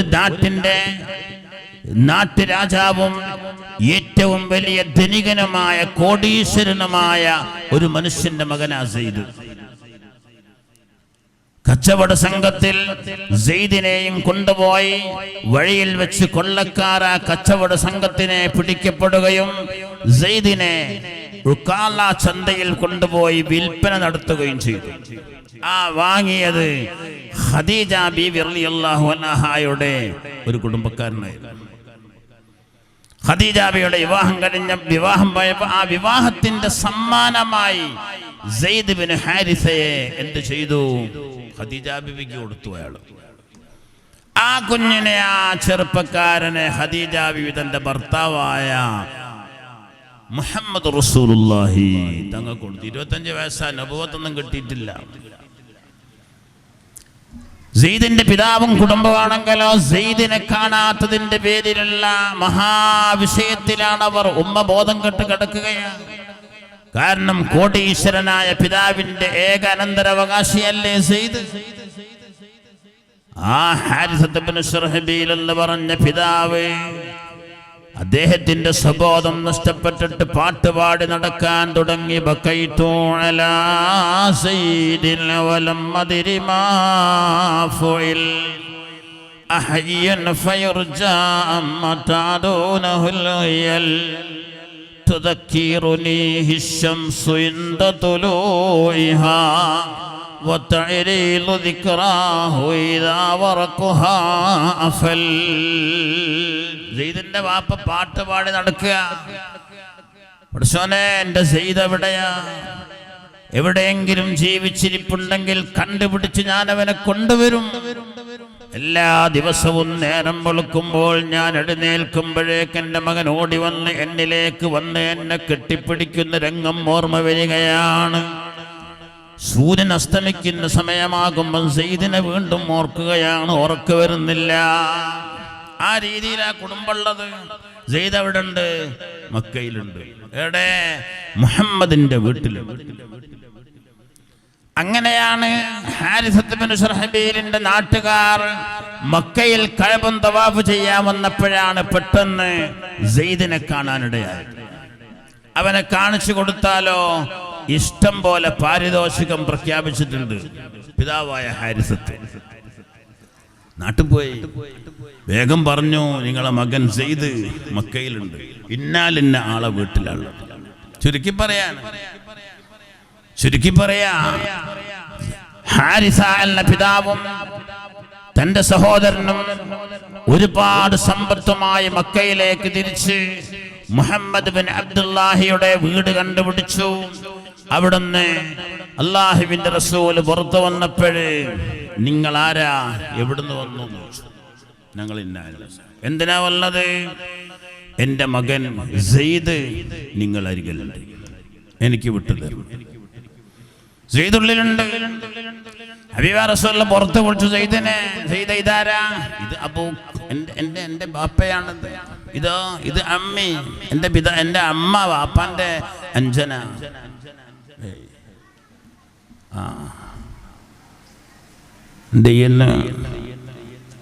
പിതാവ് എന്തും കൊടുക്കാൻ തയ്യാറാണ്. ഹബീബ റസൂലുള്ള പറഞ്ഞു, ഒന്നും വേണ്ട, നിങ്ങൾ കൊണ്ടുപോയിക്കോളി സെയ്ദിനെ. സെയ്ദിനോട് പറഞ്ഞു, ഇഖ്തർതുക യാ സെയ്ദ്, ഓ സെയ്ദേ, നിനക്ക് ഞാൻ ഇഷ്ടപ്രകാരം ചെയ്യാനുള്ള അനുമതി തന്നിരിക്കുന്നു. നീ നിന്റെ പിതാവിനെയും മാതാവിനെയും കുടുംബത്തിനെയുമാണ് തെരഞ്ഞെടുക്കുന്നത് എങ്കിൽ അവരോടൊപ്പം പോകുന്നതിൽ എനിക്ക് ഒരു എതിർപ്പുമില്ല സെയ്ദേ. അതല്ല, എന്നെയാണ് നീ തെരഞ്ഞെടുക്കുന്നതെങ്കിൽ നിന്റെ പിതാവിന്റെ കൂടെ ഞാൻ നിന്നെ പറഞ്ഞേക്കാൻ തയ്യാറല്ല സെയ്ദേ. അപ്പോൾ സെയ്ദിന്റെ വാപ്പ പറഞ്ഞു, ലഖദ് അൻസഫ്ത യാ മുഹമ്മദ്, നല്ലൊരു തീരുമാനമാണ് മുഹമ്മദ്. അയാൾ വിചാരിച്ചു സെയ്ദ് അയാളെ പരിപാടിയായിട്ട് പോകുന്ന. വാപ്പ പറഞ്ഞു, മോനെ, ഉമ്മാടെ കരഞ്ഞു നിൽക്കുക, എത്രയോ കാലങ്ങളായി നിന്നെ ഓർത്ത് കരയാ. ആ ഉമ്മാനെ കാത്തിരിക്കുന്ന ഉമ്മാനെ ഒന്ന് സമാധാനിപ്പിക്കാൻ നീ വരണം എൻ്റെ കൂടെ. സയ്യിദ് റളിയല്ലാഹു അൻഹു പറഞ്ഞു, ഉപ്പാ ക്ഷമിക്കണം, ഞാനിതാ ഈ മഹാനായ മനുഷ്യനെ തെരഞ്ഞെടുക്കുകയാണ്. ഈ മനുഷ്യരിൽ എന്തോ ഒരു അത്ഭുതമുണ്ട്, എനിക്കത് പലപ്പോഴും കാണാൻ കഴിഞ്ഞിട്ടുണ്ട്. അതുകൊണ്ട് ഞാനിതാ എൻ്റെ കുടുംബത്തിനെയും എൻ്റെ വാപ്പയെയും അമ്മയെയും എല്ലാം ഒഴിവാക്കുകയാണ്. ഞാൻ ഹബീബായ ഈ മുഹമ്മദ് നബിയെ തിരഞ്ഞെടുക്കുകയാണ്. പ്രവാചകനായിട്ട് പോലുമില്ല. ഹബീബായ മുത്ത് നബി സെയ്ദിന്റെ കൈ പിടിച്ചിട്ട് നേരെ കഅബയുടെ അടുക്കലേക്ക് കൊണ്ടുപോയിട്ട് പ്രഖ്യാപനമാണ്, ഇന്ന ഹാദാ ഇബ്നി അരിസുഹു യരിസുനി വഅരിസുഹു, ഇത് എൻ്റെ സ്വന്തം മകനാണ്, പോറ്റുമകനല്ല, മകനാണെന്ന് പ്രഖ്യാപനം നടത്തി. ഞാൻ മരണപ്പെട്ടാൽ എൻ്റെ അനന്തരമുണ്ടെങ്കിൽ എൻ്റെ മക്കൾക്ക് കിട്ടുന്നത് പോലെ സെയ്ദിനും അവകാശമുണ്ടാകും. സെയ്ദ് മരണപ്പെട്ടാൽ പിതാവിന് അനന്തരാവകാശമുള്ളതുപോലെ അവൻ്റെ സ്വത്തിൽ എനിക്കും അനവകാശമുണ്ടാകുമെന്നുള്ള പ്രഖ്യാപനം നടത്തി ഹബീബായ മുഹമ്മദ് റസൂലുള്ളാഹി. നോക്കി അവിടൊക്കെ എന്തേ ഹബീബായ മുത്തുനബിയുടെ ആ സ്നേഹത്തിൻ്റെ. മദീനയിൽ ചെന്നപ്പോഴ്, ഹിജ്റ കഴിഞ്ഞ് മദീനയിലേക്ക് എത്തിയപ്പോഴ്, മദീനയിലുള്ള മുഴുവൻ ആളുകളും ഹബീബായ റസൂലുള്ളാഹിനെ കാണാൻ ചെന്നു. ഓരോരുത്തരും ഓരോരോ സമ്മാനങ്ങളൊക്കെ കൊണ്ടുപോയിട്ട് ഇങ്ങനെ കിട്ടിയേ കൊടുത്തു. അവസാനം ഒരു സഹോദരിമാര് കേൾക്കണം, പെണ്ണുങ്ങൾ കേൾക്കണം, ഒരു സഹോദരി ഉമ്മു സുലൈം എന്നാണ് ആ പെണ്ണിന്റെ പേര്. ആ ഉമ്മു സുലൈം എന്ന പെണ്ണ് 8 വയസ്സായ ഒരു കുഞ്ഞിനെയും കൈ പിടിച്ച് ഹബീബായ മുത്തുനബി തങ്ങളുടെ മുമ്പിൽ അങ്ങോട്ട് ചെന്നു. എന്നിട്ട് പറഞ്ഞു, ലഖദ് അത്ഹഫകന്നാസു ബിതുഹഫിനി യാ റസൂലല്ലാഹ്, ഈ മദീനയിലുള്ള നിരവധി ആളുകൾ തങ്ങളെ വന്ന് കാണുകയും സമ്മാനങ്ങൾ തരികയും ചെയ്തല്ല നബിയെ. ലൈസ ഇൻദി ശൈഉൻ, തങ്ങൾക്ക് തരാൻ പറ്റുന്ന ഒരു വസ്തുവും എൻ്റെ കയ്യിലില്ല നബിയെ. മുസ്ലിം പറയാണ്, ഇല്ലാ ഹാദൽ ഗുലാം, എൻ്റെ ആകെയുള്ള സമ്പത്ത് ഈ 8 വയസ്സായ കുഞ്ഞാണ് നബിയെ. ഞാനിതാ ഈ കുഞ്ഞിനെ തങ്ങൾക്ക് സമ്മാനമായി തരുന്നു നബിയെ. തങ്ങൾ എന്ത് വേണമെങ്കിലും ചെയ്തോളൂ, തങ്ങളെ ചെരുപ്പടിപ്പിച്ചോളൂ, ചെരുപ്പ് തേച്ച് കഴിക്കോളൂ, വസ്ത്രം അലക്കിച്ചോളൂ, ഭക്ഷണം കൊണ്ടുവന്നോളൂ, പാത്രം കഴുകിച്ചോളൂ, എന്ത് ജോലി വേണമെങ്കിലും എൻ്റെ ഈ കുഞ്ഞിനെ കൊണ്ട് ചെയ്യിപ്പിച്ചോളൂ നബിയെ. അതാ ഉമ്മു സുലൈം റളിയല്ലാഹു അൻഹാ. നമ്മളിപ്പോൾ മക്കളൊക്കെ മദ്രസയിൽ ഇന്നാളൊരു കേസ് നടന്നത്, ഉസ്താദ് ചായക്ക് പറഞ്ഞേച്ചാഞ്ഞി ആ കുട്ടീനെ. അടുത്ത പീടികയിൽ ഒരു ചായക്ക് വാങ്ങിക്കോ എന്ന് പറഞ്ഞു. അപ്പം എന്തായി, ബാലവേല എടുപ്പിച്ചു, ഉസ്താദ് ജയിലിലായി. ചിലപ്പോൾ ഒരു 10 കൊല്ലം പഠിക്കുന്നതിനേക്കാൾ ഈ കുഞ്ഞിൻ്റെ പൊരുത്തം ഈ ഒരു ഗ്ലാസ് ചായ കൊണ്ട് കൊടുക്കുന്നതിലായിരിക്കും. അതിപ്പോൾ മാതാപിതാക്കൾക്ക് മനസ്സിലാകുന്നില്ല എന്നല്ല. ഉസ്താദുമാർ, ഞങ്ങളൊക്കെ ഉസ്താദ് ദർസിലൊക്കെ പഠിക്കുന്ന കാലത്ത് പള്ളിയിലൊക്കെ പണിയെടുപ്പിക്കും. ചിലപ്പോൾ ബാത്റൂം ഉപയോഗിക്കും, ചിലപ്പോൾ പള്ളിയൊക്കെ തുടച്ചായിരിക്കും. എന്തിന്? അതൊക്കെ ചെയ്തിട്ട് അതിൻ്റെതായ ഒരു പൊരുത്തം അത് കിട്ടാൻ വേണ്ടിയിട്ടാണ്.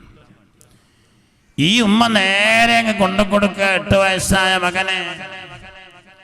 ആ കൊടുത്തത് മുതൽ ഹബീബായ മുത്തനബി വഫാത്താകുന്നത് വരെ അല്ലാഹുവിന്റെ റസൂലിന്റെ ഖിദ്മത്തെടുത്ത മഹാനായ സഹാബിയാണ് മഹാനായ അനസ് ഇബ്നു മാലിക് റളിയല്ലാഹു അൻഹു.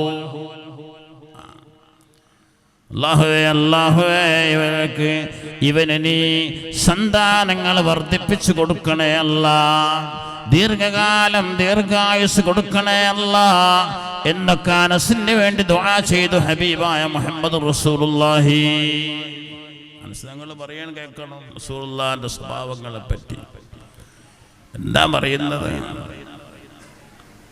ഞാൻ എന്തെങ്കിലും ഒരു കാര്യം ഹബീബായ റസൂലുള്ളാഹിന്റെ മുമ്പിൽ ചെയ്തിട്ട് ലിമ ഫഅൽത ഹാദാ, എന്തിനാണ് അനസേ നീ അത് ചെയ്തത് എന്ന് എന്നോട് ചോദിച്ചിട്ടില്ല. എന്തേ അനസേ നീ അത് ചെയ്യാതിരുന്നത് എന്ന് ചോദിച്ചിട്ടില്ല. എന്തെങ്കിലും ഒന്ന് ചെയ്താൽ അതല്ല മറ്റത് ചെയ്തുകൂടായിരുന്നോ അനസേ എന്ന് പോലും എന്നോട് ഹബീബ് ചോദിച്ചിട്ടില്ല. അങ്ങനെ കുറ്റപ്പെടുത്തലൊന്നുമില്ല. അനസങ്ങൾ പറയാ, ഒരിക്കൽ എന്നെ വലിയൊരു വിഷയത്തിന്റെ സ്ഥലത്ത് പറഞ്ഞു, വേഗം പോയിട്ട് അത് വാങ്ങിക്കൊണ്ടുവന്നു. ഞാൻ പോയി. പോണ പോക്കില് കുട്ടികൾ പന്ത് കളിക്കുന്നുണ്ട്, ഞാനും അതിൽ കൂടി. കുട്ടികളെന്തോ കളിയാണെങ്കിൽ ഞാനും അതിൽ കൂടി. ഈ പറഞ്ഞ കാര്യങ്ങളൊക്കെ മറന്നുപോയി. കുറച്ച് കഴിഞ്ഞപ്പോ എന്റെ പിന്നിൽ നിന്ന് എന്നെ ആരോ ഒന്ന് തൊട്ടതുപോലെ തോന്നി. തിരിഞ്ഞു നോക്കിയപ്പം റസൂലുള്ളാഹി. പേടിച്ചു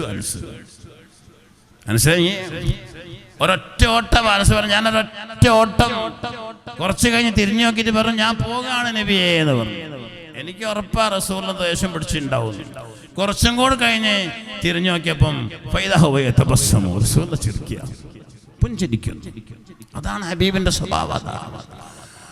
ആ അനസ്തങ്ങൾ അവസാനമായി വഫാത്താകുമ്പോൾ, വഫാത്തിന്റെ സമയമായപ്പോൾ ചെറിയൊരു കുപ്പിയെടുത്ത് അടുത്തുള്ള ആളുകളിലേക്ക് നീട്ടിയിട്ട് പറഞ്ഞു, എന്നെ മരണപ്പെട്ട് കുളിപ്പിച്ച് കഫൻ ചെയ്യുമ്പോഴേ എൻ്റെ മൂക്കിലും എൻ്റെ കണ്ണിലും എൻ്റെ ദാരങ്ങളിലും എൻ്റെ സുജൂദിൻ്റെ അവയവങ്ങളിലും എല്ലാം വെക്കുന്ന പരുത്തിയില്ലേ, ആ പരുത്തിയിൽ ഇതിൻ്റെ ഓരോ തുള്ളികൾ ഉറ്റിക്കണം. എന്താ നമ്മൾ പറഞ്ഞാൽ മനസ്സിലാവില്ല മനുഷ്യന്മാർ. ഈ ബിദ്അത്തുകാർക്കൊന്നും അതിൻ്റെതായ ഒരു എന്തില്ല, ഭാഗ്യല്ല എന്ന് പറയാ. എന്നല്ലാണ്ട് എന്താ പറയാ, ഭാഗ്യല്ല. ഉമ്മു സുലൈമാണ് ഹബീബ അനസ് റളിയല്ലാഹുവിന്റെ മാതാവ് ഉമ്മു സുലൈമ. ഉമ്മു സുലൈമിന്റെ വീട്ടിൽ ഒരു ദിവസം ഹബീബായ നബി തങ്ങൾ ഉച്ച സമയത്ത് വന്ന് കിടക്കുക. ആ കിടക്കുമ്പോഴേ നന്നായിട്ട് വേർപ്പിങ്ങനെ പൊട്ടുന്നുണ്ട്. ഉമ്മു സുലൈമിന് പെട്ടെന്നൊരു ആശ തോന്നി. ചെറിയൊരു കുപ്പി എടുത്ത് കൊണ്ടുവന്ന് ഒരു ശീലക്കഷ്ണം കൊണ്ടുവന്ന് പതുക്കെ ശരീരത്തിലൂടെ അത് കൊണ്ടു നടന്നിട്ട് ആ വിയർപ്പുകൾ കുപ്പിയിലേക്ക് ആക്കി തുടങ്ങി. ചോദിക്കത് ഉറക്കത്തല്ലേ എന്ന്. ഉറക്കത്തല്ല, ചെയ്തുകൊണ്ടിരിക്കെ ഹബീബായ മുത്തുനബി അങ്ങുണരുകയാണ്. മാദാ തഫഅലീന യാ ഉമ്മു സുലൈം, എന്താ ഉമ്മു സുലൈമേ നീ ചെയ്യുന്നത് എന്ന് ചോദിച്ചു. ഇമാം മുസ്ലിം റിപ്പോർട്ട് ചെയ്ത സഹീഹായ ഹദീസാണിത്. എന്താ ഉമ്മു സുലൈം നീ ചെയ്യുന്നത്? ഹാദാ ഇർഖുക യാ റസൂലല്ലാഹ് നജ്അലുഹു ഫീ തീബിനാ വഹുവ മിൻ അത്യബി തീബി വനർജു ബറകതഹു ലിസ്ബിയാനിനാ.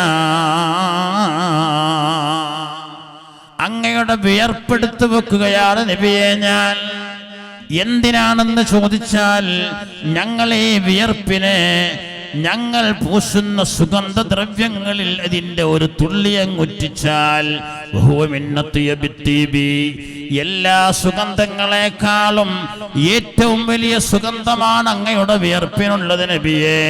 ഞങ്ങൾ സുഗന്ധത്തിൽ ചേർക്കാനാണ് ഒന്ന്. രണ്ടാമത്തേത് വനർജു ബറകതഹു ലിസ്ബിയാനിനാ, ഞങ്ങളെ മക്കളെ ശരീരത്തിലൊക്കെ ഒന്ന് തൊട്ട് വെച്ച് അതിൻ്റെ ബറക്കത്ത് കിട്ടാനാണ് നബിയെ.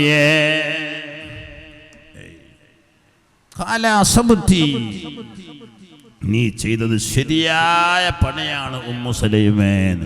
ഇമാം മുസ്ലിം റിപ്പോർട്ട് ചെയ്ത ഹദീസാണ്. ആ വിയർപ്പിന്റെ തുള്ളികളാണ് അനസ് ഇബ്നു മാലിക് റളിയല്ലാഹു അൻഹു വഫാത്താകുമ്പോഴേ അടുത്തുള്ളവരെ ഏൽപ്പിച്ചത്. എൻ്റെ കഫനിൽ ഒരു തുള്ളി വിട്ടിക്കണം. അതുകൊണ്ടൊക്കെ രക്ഷപ്പെടുമെന്ന് വിശ്വസിക്കുന്നവർ, ആ ഹലാവത്ത് മനസ്സിൽ കയറിയവരാണ് ആ സഹാബത്തൊക്കെ. നമ്മൾക്കൊന്നും ചിന്തിക്കാൻ പോലും കഴിയാത്തത്. ഉർവത്ത് ബിൻ മസ്ഊദ് എന്ന മനുഷ്യൻ ഇസ്ലാമിലേക്ക് വരുന്നതിൻ്റെ മുമ്പ് അദ്ദേഹം ലോകരാഷ്ട്രങ്ങളിൽ പോയ കഥ പറയുന്നുണ്ട്. ഇമാം ബുഖാരി സഹീഹുൽ ബുഖാരി ഉദ്ധരിച്ചിട്ടുണ്ട്. ഉർവ പറയാണ്, ലഖദ് വഫത്തു അലാ മുലൂകി കിസ്റ വ ഖൈസർ വൻ നജ്ജാശി. ഞാൻ കിസ്റായുടെ കൊട്ടാരത്തിൽ, കൈസറിന്റെ കൊട്ടാരത്തിൽ, നജ്ജാശിയുടെ കൊട്ടാരത്തിലൊക്കെ ഞാൻ പോയിട്ടുണ്ട്.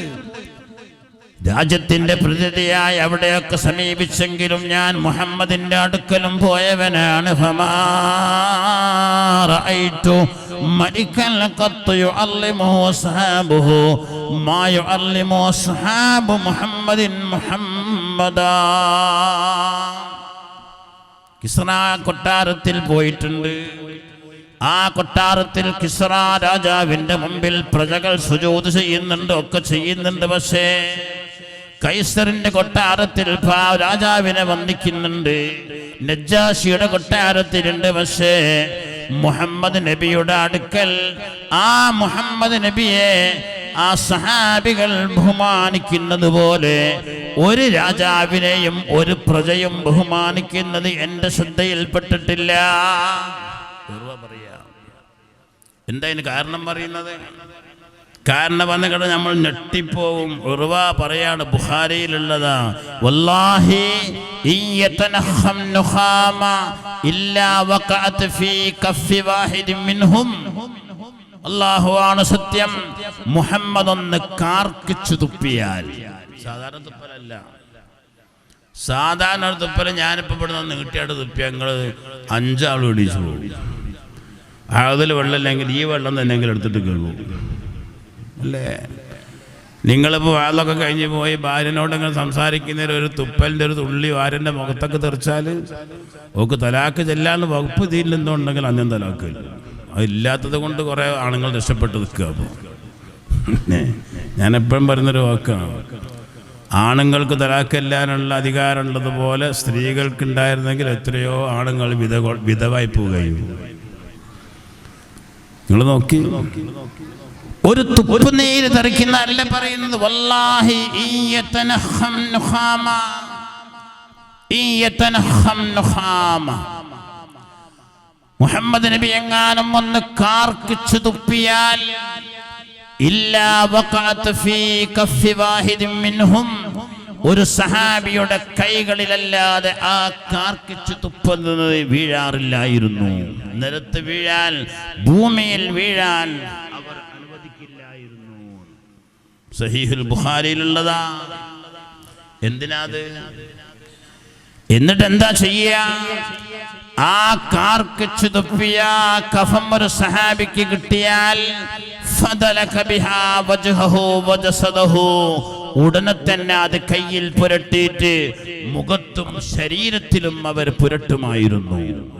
സഹാബത്ത്, നിങ്ങൾ ആലോചിക്കുക, അങ്ങനെ ഇപ്പം ആർക്കാണ് അങ്ങനെ ബഹുമാനിക്കാൻ കഴിയുക? ആർക്കാണ് അങ്ങനെ സ്നേഹിക്കാൻ കഴിയുക?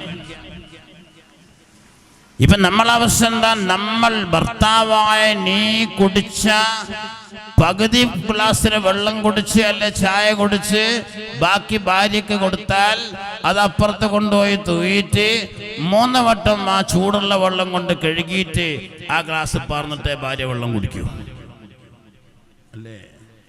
ഞങ്ങളൊക്കെ ചെറുക്കിനെ അങ്ങനെ തന്നെ ഞങ്ങൾ കുടിച്ചതിൻ്റെ ബാക്കി നിങ്ങൾ ഭാര്യനെ കൊണ്ട് കുടിപ്പിക്കും. നമ്മളെ സ്നേഹത്തിൻ്റെ പവറാണത്, നമ്മളെ സ്നേഹത്തിൻ്റെ പവറാണത്.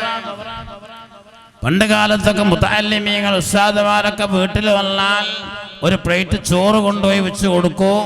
ആ പ്ലേറ്റിൽ ഒരു 10 അല്ല 3/4 ഭാഗം അവർ തിന്ന് ബാക്കി വെക്കും. അത് വീട്ടിലെ ഉമ്മമാർക്ക് ഭയങ്കര കാര്യമായിരുന്നു, ബർക്കത്തിന് വേണ്ടിയൊക്കെ. ഇപ്പോൾ പൂച്ച ഉണ്ടെങ്കിൽ പൂച്ച കൊടുക്കൂ, നായ ഉണ്ടെങ്കിൽ നായി കൊടുക്കൂ. നമുക്ക് തിന്നാൻ പറ്റില്ല. ഒരു മനുഷ്യന്റെ തവാളുയിൽ പെട്ടതാണ്. എന്ത്? മറ്റൊരു മുഅ്മിനായ മനുഷ്യൻ കുടിച്ച വെള്ളത്തിന്റെ ബാക്കി കുടിക്കൽ തവാളുൽപ്പെട്ടതാ. അപ്പൊ കുടിക്കാതിരിക്കലോ പെട്ടതാണത്. ഒരു വീട്ടിലുള്ള ഏറ്റവും വലിയ ബർക്കത്ത് എന്ന് പറഞ്ഞാൽ ആ വീട്ടിലുള്ളവർ ഒന്നിച്ച് ഭക്ഷണം കഴിക്കലാണ്. അതിപ്പോ നടക്കുമോ? ഡൈനിങ് ഹാളിൽ മേശം അത് വെറുതെ വാങ്ങിക്കൊണ്ടിട്ടതല്ല. ആരോ ഒരാള് വേറെ നേരം കൊണ്ട് എല്ലാ ദിവസവും അവിടുന്ന് ആവട്ടെ അവിടെ കൊണ്ടുവച്ചിട്ട് വാപ്പയും ഉമ്മയും മക്കളും ഒന്നിച്ചിരുന്ന് ഭക്ഷണം കഴിക്കുക. ഒരു ഗ്ലാസ് മതി, ഒരു പ്ലേറ്റ് മതി. ഈമാൻ ഉണ്ടെങ്കിൽ, ഹലാവത്ത് കയറിയിട്ടുണ്ടെങ്കിൽ, അല്ലേ 8 ആളുണ്ടെങ്കിൽ 9 പ്ലേറ്റ് വേണ്ടി. ഒന്നെന്തിനാ? ഒന്ന് വേസ്റ്റ് ഇടാൻ. അങ്ങനെ അല്ല ചെയ്യേണ്ടത്. നമ്മളൊക്കെ വീട്ടിൽ ഒന്നിച്ച് ഭക്ഷണം കഴിക്കണം. ഭാര്യ ഉണ്ടാവണം, ബാപ്പുണ്ടാവണം, ഉമ്മ ഉണ്ടാവണം, മക്കളുണ്ടാവണം. മക്കൾക്ക് വാപ്പ ഇങ്ങനെ എടുത്തിട്ട് കൊടുക്കണം. എടുക്കൾക്കൊക്കെ ഒരു പിടിയാക്കിയിട്ട് ഭാര്യൻ്റെതോ വല്ലാണ്ട് തിന്നു. എന്നാൽ ആ വീട്ടിൽ ബർക്കത്ത് എന്ന് പറഞ്ഞാൽ ഒഴിഞ്ഞു പോകൂല. നമുക്കത് കഴിയില്ല എന്നല്ല. ഈ നിലയ്ക്ക് ഹബീബായ മുഹമ്മദ് റസൂലുള്ളാഹി തങ്ങളെ സ്വഹാബത്ത് സ്നേഹിച്ചത്. നമ്മൾക്കെന്താ പറ്റുക? നമുക്കിപ്പോൾ റസൂലുള്ളാഹിന്റെ രക്തം കുടിക്കാൻ കഴിയും? ഉവൈസുൽ ഖർനി പൊട്ടിച്ചതുപോലെ മുമ്പല്ല് കുത്തി പൊട്ടിക്കാൻ കഴിയും? നബി തങ്ങൾക്കില്ലാത്ത പല്ല് എനിക്ക് വേണ്ടെന്ന ഒരാളുണ്ട്. നമ്മൾക്കുണ്ടാകുമോ? അള്ളാഹുവിന്റെ ഹബീബിലേക്ക് വരുന്ന അസ്ത്രങ്ങളെ തടുത്തു നിർത്താൻ നമ്മളെ കൊണ്ട് കഴിയോ? അവരൊക്കെ പ്രകടിപ്പിച്ച സ്നേഹത്തിന്റെ ഭാഗങ്ങളാണ് നമ്മളും പ്രകടിപ്പിക്കുക. വല്ലാത്തൊരു സന്തോഷം ഹബീബായ റസൂലുള്ളാഹിന്റെ ഇതുവരെ ഉള്ളത് ഖുർആനിലില്ല, ഹദീസിലില്ല എന്ന്. ഇപ്പൊ കഴിഞ്ഞ ആഴ്ച കേട്ടത് ഖുത്ബയിലില്ല എന്ന്. നിങ്ങളാരോ കേട്ടോ? മനസ്സിലെ ഇതുവരെ ഖുർആനിലുണ്ടോ ഹദീസിലുണ്ടോന്ന് ചോദിക്കും. ഇപ്പൊ പറയുന്നത് ഖുത്ബയിലില്ല എന്ന്. എന്ത് ജന്മദിനം കഴിക്കണം? വല്ലാത്തൊരു കൂട്ടരുണ്ട്. ഒരു കൂട്ടർ പറയുന്നത് ഇപ്പം അതൊക്കെ കഴിക്കുക, വേറെ പ്രശ്നമൊന്നുമില്ല എന്ന്. ഇപ്പം വലിയ താടിയൊക്കെ ഉള്ള ആൾ പറയൽ തുടങ്ങി കഴിക്കാന്ന്. അതങ്ങനെ ശരിയാവും. അല്ലാഹു ഈമാനേറ്റി തരട്ടെ. നമുക്കെന്താ ചെയ്യാൻ കഴിയുക? ഹലാവത്താകുമ്പോൾ ഹബീബായ മുത്തുനബിയോടുള്ള സ്നേഹം ഉണ്ടാവണം. സ്നേഹം ഉണ്ടാവെങ്കിൽ ഇത്തിബാ ഉണ്ടാവണം. നമുക്ക് ആർക്ക് ഏത് വിഷയത്തിലാണ് നമ്മൾ ഇത്തിബാ ഉള്ളത്? നിങ്ങളത് കൂട്ടി വെക്കി. ഏതിലുള്ളത്? എല്ലാറ്റിലും ഇത്തിബാ വേണം. കല്യാണം കഴിക്കുന്നതിൽ വേണം, വീട്ടിൽ കൂടുന്നതിൽ വേണം, സുന്നത്ത് കല്യാണം കഴിക്കുന്നതിൽ വേണം, തുണി ഉടുക്കുന്നതിൽ വേണം, ചെരുപ്പ് ധരിക്കുന്നതിൽ വേണം. മനുഷ്യനുമായി ബന്ധപ്പെട്ട അവന്റെ ജീവിതത്തിന്റെ സകല മേഖലകളിലും ഹബീബായ മുത്തുനബിയെ ഇത്തിബാ ചെയ്യണം. ഒരു പരീക്ഷണം നമ്മളൊക്കെ നിങ്ങൾ നോക്കി. സുന്നത്തായ ഫർള് നിസ്കാരങ്ങൾ കുറക്കാനൊന്നും ആർക്കും പറ്റില്ല. അല്ലെ പിന്നെ വലിയ യാത്ര ചെയ്യുന്നവർക്കൊക്കെ ഇശാ 2 ആക്കുക, അസർ 2 ആക്കുക, ളുഹർ 2 ആക്കുക. അല്ലാണ്ട് കുറക്കാൻ പറ്റില്ലല്ലോ. സുന്നത്ത് നിസ്കാരങ്ങൾ നിങ്ങൾ ശ്രദ്ധിച്ചു നോക്കി. ഫർളിന്റെ മുമ്പും ശേഷമുള്ള റവാത്തിബ് സുന്നത്തുകൾ 22 റക്അത്താണ് അല്ലേ? അതിലേറ്റവും മുഅക്കദായത് 10 റക്അത്താണ്. നമ്മളിൽ ഏറ്റവും നല്ലവര് ഈ 10 റക്അത്ത് നിസ്കരിക്കുന്നവരാണ് അല്ലേ? ഏറ്റവും കുറഞ്ഞ നമ്മൾ എടുക്കേണ്ടത് വിത്ർ 11 റക്അത്ത് നിസ്കരിക്കേണ്ടത്. 11 റക്അത്ത് വിത്ർ കൃത്യമായി നിസ്കരിക്കുന്ന ആൾക്കാർക്ക് കൈവയ്ക്കുന്ന അവിടുന്ന് ഇല്ല, കിബിറൊന്നുമില്ല ഇതില്. 11 റക്അത്ത് വിത്ർ കൃത്യമായി നിസ്കരിക്കുന്ന കൈവയ്ക്ക് ഇല്ല, നമുക്ക് കഴിയൂല. നമ്മളെ ഏറ്റവും ചുരുങ്ങിയ 1 റക്അത്താണ്. ചിലരൊക്കെ 1 റക്അത്ത് കയറി രക്ഷപ്പെടും. ഇനി ഉസ്താദന്മാരൊക്കെ പറ്റും 3 റക്അത്തെങ്കിലും നിസ്കരിക്കണം മക്കളേന്ന്. ഏറ്റവും കൂടിയ നമ്മൾ 3 റക്അത്ത് നിസ്കരിക്കും. ബാക്കിയാടാ അല്ലാഹുവിന്റെ റസൂൽ നിസ്കരിച്ചാണല്ലോ 11. തഹജ്ജുദ് നിസ്കാരം 10 പറഞ്ഞ 12 റക്അത്ത് നിസ്കരിക്കണം. അധികരിച്ചാൽ കണക്കില്ല എത്രയും നിസ്കരിക്കുക. 12 റക്അത്ത് തഹജ്ജുദ് നിസ്കരിക്കണം കൈവയ്ക്കുന്നത്. നമ്മൾ പഠിച്ച അക്കല്ല് 2 റക്അത്താണ്. നമ്മൾ പോകും അല്ലേ? അങ്ങനൊന്നും അല്ല വേണ്ടത് മക്കളെ. കഴിയുന്നത്ര സുന്നത്തുകൾ അധികരിപ്പിക്കുമ്പോഴാണ് ഹബീബായ റസൂലുള്ളാഹിനോടുള്ള സ്നേഹം പ്രകടിപ്പിക്കാൻ കഴിയുക. ഏത് വിഷയം അങ്ങനല്ലേ? ഒരു ചെരുപ്പിടുമ്പോൾ പോലും എങ്ങനെയാണ് ധരിക്കേണ്ടത് എന്ന് ഹബീബായ നബി തങ്ങളുടെ നിർദ്ദേശമുണ്ട്. ഇദാ ലബിസ്തും ഇദാ തവല്ലഅതും ഫബ്ദഉ ബിഅയാമിനികും. നിങ്ങൾ വുളൂ ചെയ്യുകയാണെങ്കിലും ചെരുപ്പല്ല, വസ്ത്രങ്ങളല്ല, എന്ത് ധരിക്കുകയാണെങ്കിലും നിങ്ങൾ വലത് കൊണ്ട് തുടങ്ങണം. ആദ്യം വലത്തെ കാലിന്റെ ചെരുപ്പിടണം. അത് ഞങ്ങൾ അങ്ങനെ തന്നെയാണ് ഉസ്താദേ, അല്ലേ? എന്നാലോ ആദ്യം അഴിക്കുമ്പം ഇടത്തെ കാലിന്റെ ചെരുപ്പ് അഴിക്കണം. അത് നിങ്ങൾ ആരോഗ്യമുണ്ടോ? അതാരോഗ്യമുണ്ടോ? പിന്നെന്താ? ഇപ്പോൾ അതൊക്കെ പോട്ടെ, അതിനേക്കാൾ വലിയ രസപ്പം എന്താ? പണ്ട് ഒരു ഉമ്മ ശൈത്താന് കൊടുക്കാൻ 10 നെയ്യപ്പം നേർച്ചാക്കിയ ഒരു കഥ പറയുന്നത് നിങ്ങളാരോ കേട്ടുക്കണോ? എന്നിട്ടോ ശൈത്താനെ കാണാതിരുന്നപ്പോൾ സുബഹിക്ക് പള്ളിൻ്റെ അടുത്ത് വന്ന് നെയ്യപ്പമായിട്ട് സുബഹി വാങ്ങിക്കൊടുത്ത് ഇക്കാമത്ത് കൊടുക്കാൻ നേരത്തെ പള്ളിയിൽ കയറാണ്ട് നടന്നു പോകുന്ന അതാ പോണ കൊണ്ട് കൊടുക്കുന്നുണ്ട്. ശൈത്താനല്ലേ? ഉമ്മ അയാൾക്ക് നെയ്യപ്പം കൊടുത്ത് തിരിച്ചു പോയിന്ന കഥ. ഇപ്പം ശൈത്താനെ തിരിയാൻ പള്ളിൻ്റെ അടുത്തൊന്നും പോണ്ട. ഇപ്പം കല്യാണപ്പുരയില്, കല്യാണ മണ്ഡപത്തിന്റെ പുറത്ത് ഇഷ്ടം പോലെ മിനൽ ഖുബുസി വൽ ഖബായിസി, ആൺ പിശാച് പെൺ പിശാച് രണ്ടുണ്ട്. അതാ മക്കളെ നിങ്ങൾ എന്തെങ്കിലും ചെയ്യരുത്. വലാ തഅകുലൂ ബിശിമാലിഹി വലാ തശ്റബൂ ബിഹി ഫഇന്ന അശ്ശൈത്താന യഅകുലു ബിശിമാലിഹി വയശ്റബു ബിശിമാലിഹി. വലത്തെ കൈകൊണ്ടാണ് ഭക്ഷണം കഴിക്കേണ്ടത് മക്കളെ, ഇടത്തെ കൈകൊണ്ടല്ല. വലത്ത് കൈകൊണ്ടാണ് വെള്ളം കുടിക്കേണ്ടത്, ഇടത് കൈകൊണ്ടല്ല. കാരണം ഫഇന്ന അശ്ശൈത്താൻ യഅകുലു ബിശിമാലിഹി വയശ്റബു ബിശിമാലിഹി. ഇടത് കൈകൊണ്ട് കുടിക്കുന്നവനും ഇടത് കൈകൊണ്ട് തിന്നുന്നവനും ശൈത്താനാണ് എന്ന് ഹബീബായ മുഹമ്മദ് റസൂലുള്ളാഹി. എത്ര ശൈത്താന്മാരുണ്ടാവുമ്പോൾ ഒരു വിഷയമല്ല. ഞാൻ ഇന്നലെ കോഴിക്കോട്ട് പോകാൻ വേണ്ടിയിട്ട് നമ്മളെ റെയിൽവേ സ്റ്റേഷനിൽ പോയി. ഒരു നല്ല പർദ്ദയും മഫ്തയും മുഖമക്കനെയൊക്കെ ഇട്ടൊരു ഉമ്മ ഉണ്ട്. ആ ഉമ്മൻ്റെ കൂടെ ഒരു മകളുണ്ട്. അവള് ഒരു ചായ വാങ്ങിയിട്ട് അത് കുടിക്കാനാണ് ഈ സാധനം മേലോട്ടാക്കിയത്. ഇത്രയും ശല്യമല്ല. പക്ഷേ വലത്തെ കയ്യിൽ ഒരു ഫോണുണ്ട്, ഇടത്തെ കൈ കൊണ്ട് ചായ ഇങ്ങനെ കുടി. എനിക്കിങ്ങനെ മുട്ടിക്കളിക്കുക. അത് ഫോണൊന്ന് മാറ്റിപ്പിടിച്ച് ഈ കൈ കൊണ്ട് കുടിക്കും മോളെ എന്ന് പറയാം. പക്ഷെ അത് ചിലപ്പം പോക്സോ കേസായി മാറും. അതുകൊണ്ട് ധൈര്യമല്ല പറയാൻ, കാണാതിരുന്ന ആളെന്നല്ല.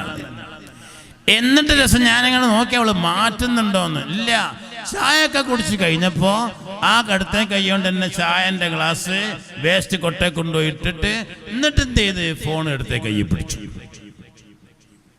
അപ്പൊ എടുത്ത ചെട് കേക്കായൊന്നുമല്ല. നമ്മളൊന്ന് ചിന്തിച്ച് ജീവിച്ചു നോക്കി മനുഷ്യന്മാരെ, ചിന്തിച്ച് ജീവിക്ക്. ഇടത്തെ കൈ കൊണ്ട് ഭക്ഷണം കഴിക്കുന്നവർ, ഇടത് കൈ കൊണ്ട് വെള്ളം കുടിക്കുന്നവർ, ഫഇന്ന അശ്ശൈത്താന യഅകുലു ബിശിമാലിഹി വയശ്റബു ബിശിമാലിഹി. ഇടത് കൈ കൊണ്ട് ശൈത്താനാണ് തിന്നുക, കുടിക്കുക. അല്ലാഹു കാത്തുരക്ഷിക്കട്ടെ. പിന്നെ പൊന്നുള്ള നിന്ന് തിന്നുക. ഇപ്പോഴത്തെ ട്രെൻഡൊക്കെ അതാണല്ലോ. ഇപ്പൊ ഫലസ്തീനികളെ കണ്ടുപഠിച്ചതാണ് കേരളക്കാർ. ഫലസ്തീനികൾ തിന്നാൻ കിട്ടായിട്ട് ലൈൻ നിന്നിട്ട് വാങ്ങിയത് കിട്ടുന്നത് നിന്നങ്ങ് തിന്നുക. നമ്മളോ തിന്നണ അധികമായി പോയിട്ട്. മൻ കാന യുഅ്മിനു ബില്ലാഹി വൽ യൗമിൽ ആഖിരി ഫലിയകുൽ ഖൈറൻ ഔ ലിയസ്മുത്. മൻ കാന യുഅ്മിനു ബില്ലാഹി വൽ യൗമിൽ ആഖിരി ഫൽയുക്രിം ലൈഫഹ. ഈമാനുണ്ടോ? വിളിച്ചു വരുത്തിയ വിരുന്നുകാരെ ബഹുമാനിക്കാൻ കഴിയുമെങ്കിലാണ് വിളിച്ചു വരുത്തേണ്ടത്. ഹദീസാണത്. സഹീഹുൽ ബുഖാരിയും മുസ്ലിമും റിപ്പോർട്ട് ചെയ്ത ഹദീസാ. വിളിച്ചു വരുത്തുന്നവരെ ബഹുമാനിക്കാൻ കഴിയെങ്കിലേ വിളിച്ചു വരുത്താവൂ, അല്ലേ പാടില്ല. ഇപ്പൊ എന്താ, വിളിച്ചു വരുത്തിയിട്ട് ലൈൻ നിർത്തുകയാണ്. ഹത്തീബും നിൽക്കണം ലൈന്, മില്ലിയാറും നിൽക്കുക. പിന്നെ വലിപ്പത്തോരൊക്കെ ഉണ്ടെങ്കിൽ നിങ്ങളവിടെ ഇരിക്കും, ഞങ്ങൾ വാങ്ങിക്കൊണ്ടുത്തരാന്നറിയാം.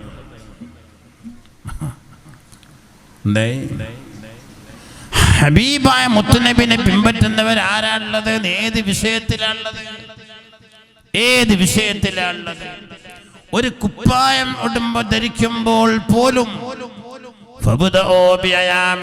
നിങ്ങൾ ശസ്ത്രം ധരിക്കുമ്പോൾ ആദ്യം വലത് കൈയാണ് ധരിക്കേണ്ടത്, പിന്നീടാണ് ഇടത് കൈ ധരിക്കേണ്ടത്. എന്നാ നിങ്ങൾ വസ്ത്രം ധരിക്കുന്ന തസ്വീറാക്കി നോക്കി. നിങ്ങൾ അങ്ങനെ കുപ്പായിട്ട് എടുത്തിട്ട് ഇങ്ങനെ ഇടും, ഇങ്ങനെ ഇടും. ആദ്യം എടുത്തേ കൈയായിട്ട്. അതാ എളുപ്പം. നമുക്ക് റസൂലിനെ പഠിപ്പിച്ചൊന്നല്ല, നമുക്ക് എളുപ്പം ഏതാണോ ആ രീതിയിൽ മുന്നോട്ട് കൊണ്ടുവന്നു. ഇതൊക്കെ ഞാൻ പറയുന്നത് നിങ്ങളിങ്ങനെ കേട്ടു പോകാനല്ല. മേലിൽ ഇടത് കൈ കൊണ്ട് വെള്ളം കുടിക്കാതിരിക്കുക. റസൂലുള്ളാഹിനെ അങ്ങനെ സ്നേഹിക്കുക. ഹുറൈം എന്ന് പറഞ്ഞൊരു സഹാബിയെ കുറിച്ച് ഒരു സദസ്സിൽ ഹബീബായ മുത്തുനബി പറഞ്ഞു, നിഅമൽ അബ്ദു ഹുറൈം അൽ ഉസൈദി ലൗലാ തൂലു ജുമ്മത്തിഹി വഇസ്ബാലു ഇസാരി. ചെറുപ്പക്കാര് കേൾക്കണം. ഹുറൈമുൽ ഉസൈദി എന്ന് പറഞ്ഞ സഹാബി എത്ര നല്ലവനാണ്. പക്ഷേ നല്ലതാണെന്ന് പറയാൻ രണ്ട് സ്വഭാവങ്ങളാണ് തടസ്സമുള്ളത്. ഹുറൈമിലുള്ള രണ്ട് സ്വഭാവം. ഒന്നേതാണ് ലൗലാ തൂലു ജുമ്മത്തിഹി, ഹുറൈമിന്റെ തലമുടിക്കൽപ്പം നീളം കൂടുതലാണ്. അത് റസൂലുള്ളാഹിക്ക് ഇഷ്ടമില്ല. കാസർഗോഡ് സ്റ്റൻ്റാണത്. തലമുടി ഇങ്ങനെ നീളം വെക്കുക, അതിങ്ങനെ റബ്ബറിട്ട് കൊടുക്കുക, അത് മേലോട്ട് കെട്ടിയിടുക. അപ്പൊ എന്താണത് കൊണ്ട് കിട്ടുന്നതെന്ന് ആർക്കറിയാം? നിബിധങ്ങൾക്ക് ഇഷ്ടമല്ല. ആ മുടിയുമായിട്ട് ഹൗദുൽ കൗസറിന്റെ അടുത്ത് പോയാൽ സുഹക്കാന്ന് പറയും, മാറി നിൽക്കണമെന്ന് അറിയും. അള്ളാഹു കാത്ത് രക്ഷിക്കട്ടെ. നമ്മൾ ആലോചിക്കണം ജീവിതം. ഒന്നതാണ് ഹുറൈമിനുള്ളത്. രണ്ടാമത്തേത് വൈസ്ബാലു ഇസാരിഹി, ഹുറൈം തുണിയെടുക്കുമ്പോൾ നെരിയാണിക്ക് താഴെയായി പോകുന്നുണ്ട്. ഈ രണ്ട് സ്വഭാവങ്ങൾ ഹുറൈം മാറ്റിവെച്ചാൽ നിഅമൽ അബ്ദു, ഏറ്റവും നല്ല അടിമയാണ്, മനുഷ്യനാണ് ഹുറൈമെന്ന് ഹബീബ് റസൂലുള്ളാഹി. കേൾക്കേണ്ട താമസം. ഹുറൈം വീട്ടിലേക്ക് പോയി വാഹദസിക്കീന, മൂർച്ചയുള്ള കത്തിയെടുത്തിട്ട് ഫഖതാ, തൻ്റെ നീളമുള്ള മുടികൾ മുറിച്ചു മാറ്റി.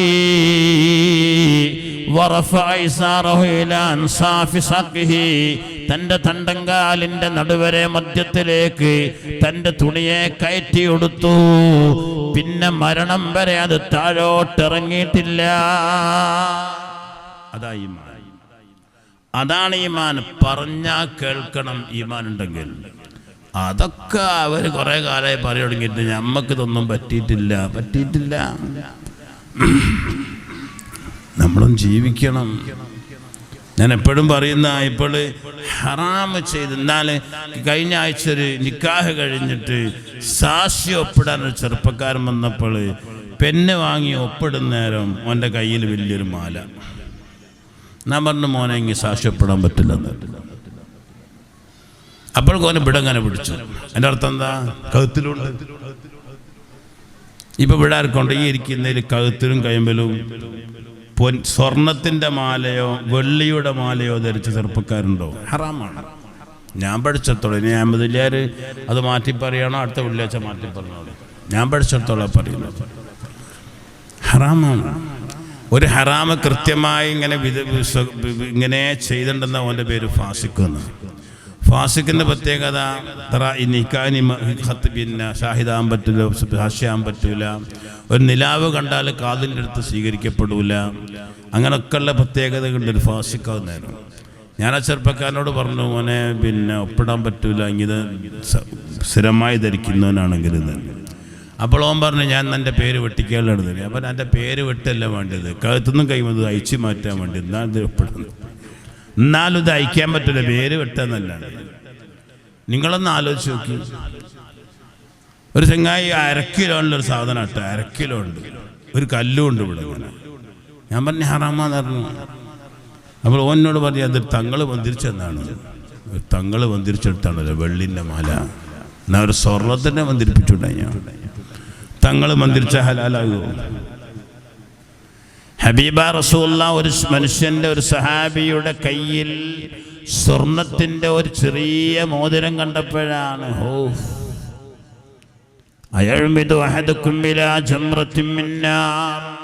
തീക്കട്ടയാണോ കയ്യിൽ ധരിച്ച് നടക്കുന്നതെന്ന് ചോദിച്ചിട്ട് കൈപിടിച്ച് ആ മോതിരം മോരിയെടുത്തിട്ട് ഹബീബായ റസൂലുള്ളാഹ് ഒരു ഭാഗത്തേക്ക് എറിഞ്ഞു കളഞ്ഞു.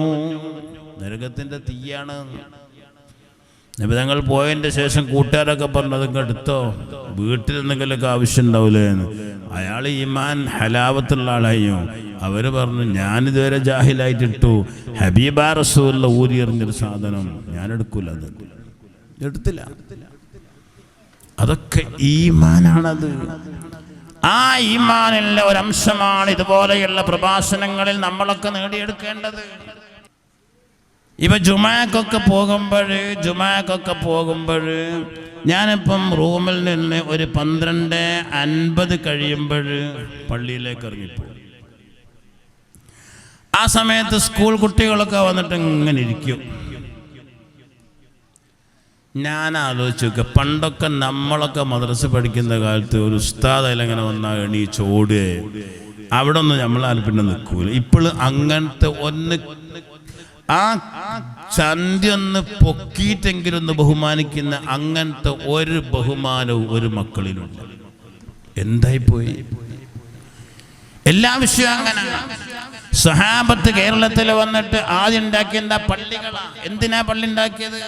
പ്രത്യേകമായി പറയുന്നുണ്ട്, ഓരോ പള്ളികളിലും കാലിമാരെ നിശ്ചയിച്ചു. എന്തിനാണത്? ഒരു നേതൃത്വം ഈ സമുദായത്തിന് ഉണ്ടാകാൻ വേണ്ടിയിട്ടാണ്.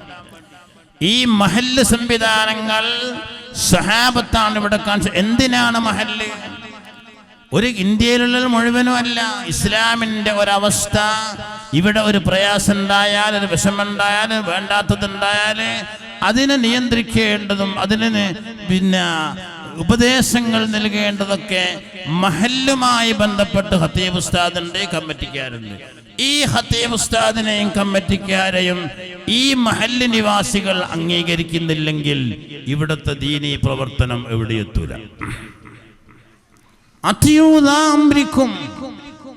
നിങ്ങളുടെ നേതാക്കന്മാരെ നിങ്ങൾ പൂർണ്ണമായി അനുസരിക്കണമെന്ന് ഹബീബാ റസൂലുള്ളാഹിന്റെ വാക്കാണത്, കൽപ്പനയാണത്. എവിടെയാണുള്ളത്? ഒരു കമ്മിറ്റി ഇപ്പം പിന്നെ സംയുക്ത ജമാഅത്ത് കമ്മിറ്റി ഒരുപാട് തീരുമാനങ്ങൾ നിങ്ങൾക്ക് എത്തിട്ടില്ലേ? വായിക്കൂ. തീരുമാനങ്ങൾ, ഒരു വിവാഹത്തിലുള്ള തീരുമാനങ്ങൾ, ഇസ്ലാമിക രീതിയിൽ വിവാഹം നടക്കാൻ, അല്ലാഹുവും റസൂലും ഇഷ്ടപ്പെട്ട രീതിയിലുള്ളൊരു ജീവിതം തുടരാൻ, അതിനൊക്കെ ആവശ്യമായ നിർദ്ദേശങ്ങളാണ്. അല്ലാണ്ട് സംയുക്തമായത്താരെ പോലെക്ക് ഇതെന്ത് കിട്ടാനൊന്നും അല്ല. നിങ്ങൾ ഹത്തീബിനത് വായിക്കുന്നതിന് ശമ്പളം കൂട്ടിക്കിട്ടാനല്ല. നമ്മുടെ ജീവിതം ഒരു കുടുംബ ജീവിതത്തിലേക്ക് വരുമ്പോഴേ ആ കുടുംബത്തിനാൽ ഉണ്ടാകുന്ന മക്കൾ പോലും സാലിഹീങ്ങളാവാൻ ഒരുപാട് കാര്യങ്ങൾ ശ്രദ്ധിക്കേണ്ടതുണ്ട്. ആ കാര്യമാണ്. അതെ, നാളെ നിക്കാഹിന് പോയിട്ട് ഞാൻ ചോദിച്ചു, അസർ നിസ്കരിച്ച് പുറപ്പെട്ടാൽ പോരെന്ന് വെച്ചു. അവർ പറഞ്ഞു പറ്റൂല, അസർ നിസ്കരിക്കാൻ അവിടെ എത്തണമെന്ന്. ഇത് അസറിന്റെ മുമ്പ് കൊണ്ടുപോയി. അവിടെ അസറിന്റെ മുമ്പെത്തി. അസർ നിസ്കാരം കഴിഞ്ഞ് ഈ നോക്കിക്കാണുന്ന സ്ഥലത്താണ് പുതിയാപ്പിളന്റെ വീട്. നിസ്കാരം കഴിഞ്ഞ് 1/4 മണിക്കൂർ കഴിഞ്ഞ്, അരമണിക്കൂർ കഴിഞ്ഞ്, 3/4 മണിക്കൂർ കഴിഞ്ഞ് ഈ പോയ മനുഷ്യന്മാരൊക്കെ ഇങ്ങനെ കഴുതകളെ മാതിരി കുത്തനങ്ങനെ ഇരിക്കുക. ഞാൻ മൈക്കെടുത്തിട്ട് ഞാൻ പറഞ്ഞു, ഇതൊന്നും ശരിയല്ല, നിങ്ങൾക്ക് എന്നാൽ നിക്കാഹ് മഗ്‌രിബിന്റെ ശേഷാക്കിയാൽ മതി, ഞങ്ങൾ അപ്പോഴേക്ക് വരികയല്ലോ, നിങ്ങൾ ഒരുങ്ങാൻ പറ്റൂല. ഈ കൂട്ടത്തിലുള്ള ഒരു മനുഷ്യനെങ്ങാനും ഭണ്ഡാരടക്കാനെന്ന് പറഞ്ഞാൽ ഈ കുടുംബജീവിതം പോലും മുന്നോട്ട് പോയില്ല എന്നറിഞ്ഞു. പോയില്ല, ഒറ്റ മാസം കൂടുതലാക്കില്ല. എൻ്റെ കുറ്റല്ല. നമ്മളൊന്ന് ആലോചിക്കുക, മഹല്ല് സംവിധാനങ്ങൾ സഹാബത്ത് ചെയ്തത് എന്തിനാ? ഈ മഹല്ല് സംവിധാനത്തെ അംഗീകരിക്കുക, അതാത് സ്ഥലങ്ങളിലെ കാലിമാരെ അംഗീകരിക്കുക.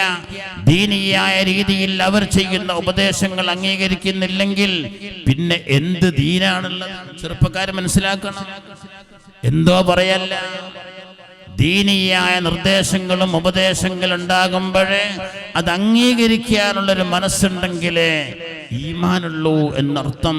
അല്ലാഹു തൗഫീഖ് ചെയ്യട്ടെ.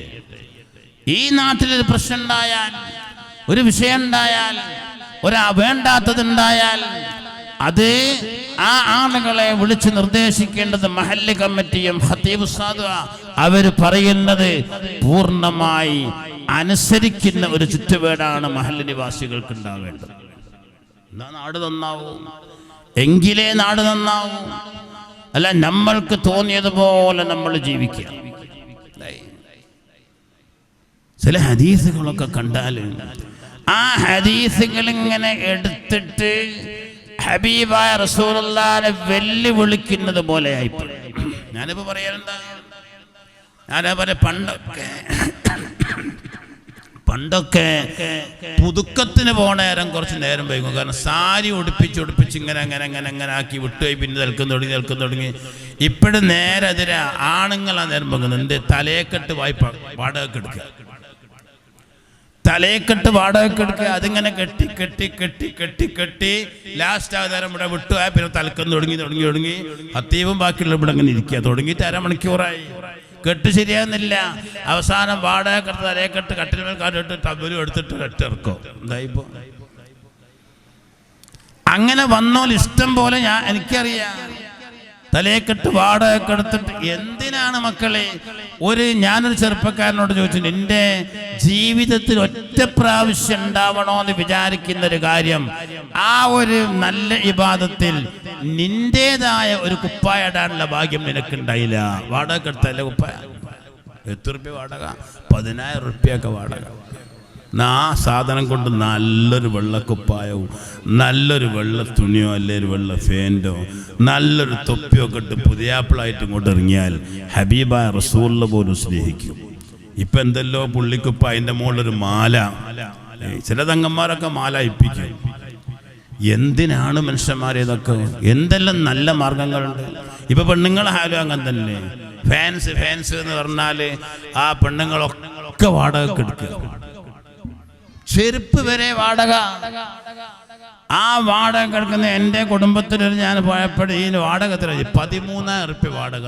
പുതിനാട്ടിൻ്റെ ടീച്ചർ തലേന്ന് അന്ന് ടീച്ചല്ല, തലേന്ന് ഇടാൻ കൊടുത്തൊരു കുപ്പായം വാടക എടുത്തത് 13,000 റുപ്യ. അത് വാങ്ങാൻ 15,000 റുപ്യ ഉള്ളൂ. 2,000 റുപ്യ അധികം കൂട്ടി അത് വാങ്ങിയിട്ട് വേറെ ആർക്കോ കൊടുക്കാം. അതുമില്ല, എന്നാ സ്വന്തം കഴിഞ്ഞു. ഈ രീതിയിൽ നമ്മൾ വിചാരിച്ചതുപോലെ ഒന്നും നമുക്കൊരു വിഷയമല്ല. ആ വിഷയം ഇല്ലാതിരിക്കുന്ന കാലത്തോളം നമ്മൾ നന്നാവില്ല. തിൽക ഹുദൂദുല്ലാഹി വമൻ യതഅദ്ദ ഹുദൂദല്ലാഹി ഫഉലൈക ഹുമുൽ ഖാസിറൂന. അള്ളാഹുവിൻ്റെ വിധിവിലക്കുകളാണ്, അള്ളാഹുവിൻ്റെ അതിരുകളാണ്. ആ അതിരുകൾ കടന്നു പോവരുത്. കടന്നാൽ അവൻ പരാജിതരാണ്. പടച്ച റബ്ബ് പറഞ്ഞതിൻ്റെ അപ്പുറം പോകാൻ പാടില്ല. ഹബീബായ മുത്തുനബിയുടെ നിർദ്ദേശത്തിന്റെ അപ്പുറം ആരും പോകാൻ പാടില്ല. എത്രത്തോളം എന്നാ പറയല്? ഞങ്ങൾ ഉസ്താദൊക്കെ ഞങ്ങൾ പഠിപ്പിക്കുന്നത് പറഞ്ഞിരിക്കണേ, കുനൂത്തോത് നേരം ബക്കിനാ ശർറമാ കളയത്തെന്ന് കുനൂത്തിലുണ്ട് അല്ലേ? ബക്കിനാ ശർറമാ കളയത്ത് കുനൂത്തിലുണ്ട്. അത് റസൂലുള്ള പഠിപ്പിച്ച കുനൂത്താണത്. അതിൽ പോലും ബക്കിന റബ്ബന ശർറമാ കളയത്ത് എന്ന് ചെല്ലാതിരിക്കലാണ് നല്ലത്. കാരണം റബ്ബന റസൂലുള്ള പഠിപ്പിച്ചതിലില്ല. എന്തൊരു സൂക്ഷ്മതയാണ് അവർക്കൊക്കെ. ആ സൂക്ഷ്മതയോടുകൂടി ജീവിക്കുമ്പോഴാണ് നമുക്ക് ഈമാനിന്റെ ഹലാവ. എന്താണ് ഈമാൻ? നമ്മുടെ മനസ്സിൽ പോലും ആ ഈമാനിന്റെ ഒരു മധുരം അതുണ്ടാവണം. അതുണ്ടാവണമെങ്കിൽ അള്ളാഹുവിൻ്റെ റസൂലിനെ പിൻപറ്റി ജീവിക്കണം. വെറുതെ ആവശ്യമില്ല. അതിപ്പം നിങ്ങൾ നോക്കി, എല്ലാറ്റിനും അള്ളാഹുവിൻ്റെ ഹബീബിന്റെ മുമ്പിൽ നിന്നുള്ള നിർദ്ദേശങ്ങളുണ്ടല്ലോ. ഒരു സഹാബിയാണ് തൻ്റെ മകനെ മുടി വെട്ടിച്ച് കൊണ്ടുവരുന്ന റസൂലുള്ള കണ്ടത്. ഇതെന്താ മോനെ? ചുറ്റുഭാഗത്തൊക്കെ മുടി എടുത്തിട്ടുണ്ട്, മൂർദാവിൽ മുടി ബാക്കിയാക്കിയിട്ടുണ്ട്, ചാപ്യോ എന്തെല്ലോ പേരുണ്ടതിന്. ആ രീതിയിലുള്ള ഒരു മുടിവെട്ടിക്കലുമായിട്ട് ഹബീബായ മുത്തുനബിന്റെ അടുക്കലോട് പോയപ്പോഴേ വിളിച്ചു വരുത്തിയിട്ട് പറഞ്ഞത്, പാടില്ല ഈ പണി പാടില്ല. നിങ്ങളിത് മുഴുവനായിട്ട് കളഞ്ഞു മാറ്റി, അല്ലെങ്കിൽ നിർദ്ദേശമനുസരിച്ച് ഹലാലായ രീതിയിൽ ഇതിനെ വളർത്തി. രണ്ടിലൊന്ന് നടക്കി. രണ്ടും അല്ലാത്തൊരു കുരങ്ങന്റെ പണിയെടുക്കല്ലേ. ഹബീബായ മുഹമ്മദ് റസൂലുള്ളാഹി നഹാ റസൂലുള്ളാഹി അനിൽ ഖസഅ, ഖസഅ ചെയ്യരുത് മക്കളെ, റസൂലുള്ളാഹി വിരോധിച്ചതാണ്. എന്താണ് ഖസഅ? ഇമാം നബവി തങ്ങളൊക്കെ ഹൽഖുമാ ഹവാലി റഅസിഹി, ഒരു മനുഷ്യന്റെ തലയുടെ ചുറ്റുഭാഗത്തുള്ള മുടി കളഞ്ഞു നീക്കുക, എന്നിട്ട് മുകളിൽ ബാക്കി നിർത്തുക, അതിനാണ് ഖസഅ. ആ ഖസഇനെ ഹബീബായ റസൂൽ ചെയ്യരുതെന്ന് പറഞ്ഞു. ആ ഹദീസ് എടുത്തിട്ട് അങ്ങനെ തന്നെ ചെയ്തിട്ട് റസൂലുള്ളാഹിനെ വെല്ലുവിളിക്കുന്ന വാപ്പമാർ അല്ല ഉമ്മമാർ. എന്തിനാണത്? എന്ത് കിട്ടും നമുക്ക്? ഇങ്ങനെ മുടിയിട്ട് ചിലർക്ക് എന്തെങ്കിലും പ്രൈസ് കാലം വരെ കിട്ടിയിട്ടുണ്ടോ? കണ്ടവർ മുഴുവനും ഇവൻ ആരെ മകനാണെന്ന് ചോദിച്ച് മോശമാക്കുന്ന അവസ്ഥയല്ലാതെ നല്ലത് പറയാൻ കഴിയോ ആരെങ്കിലും?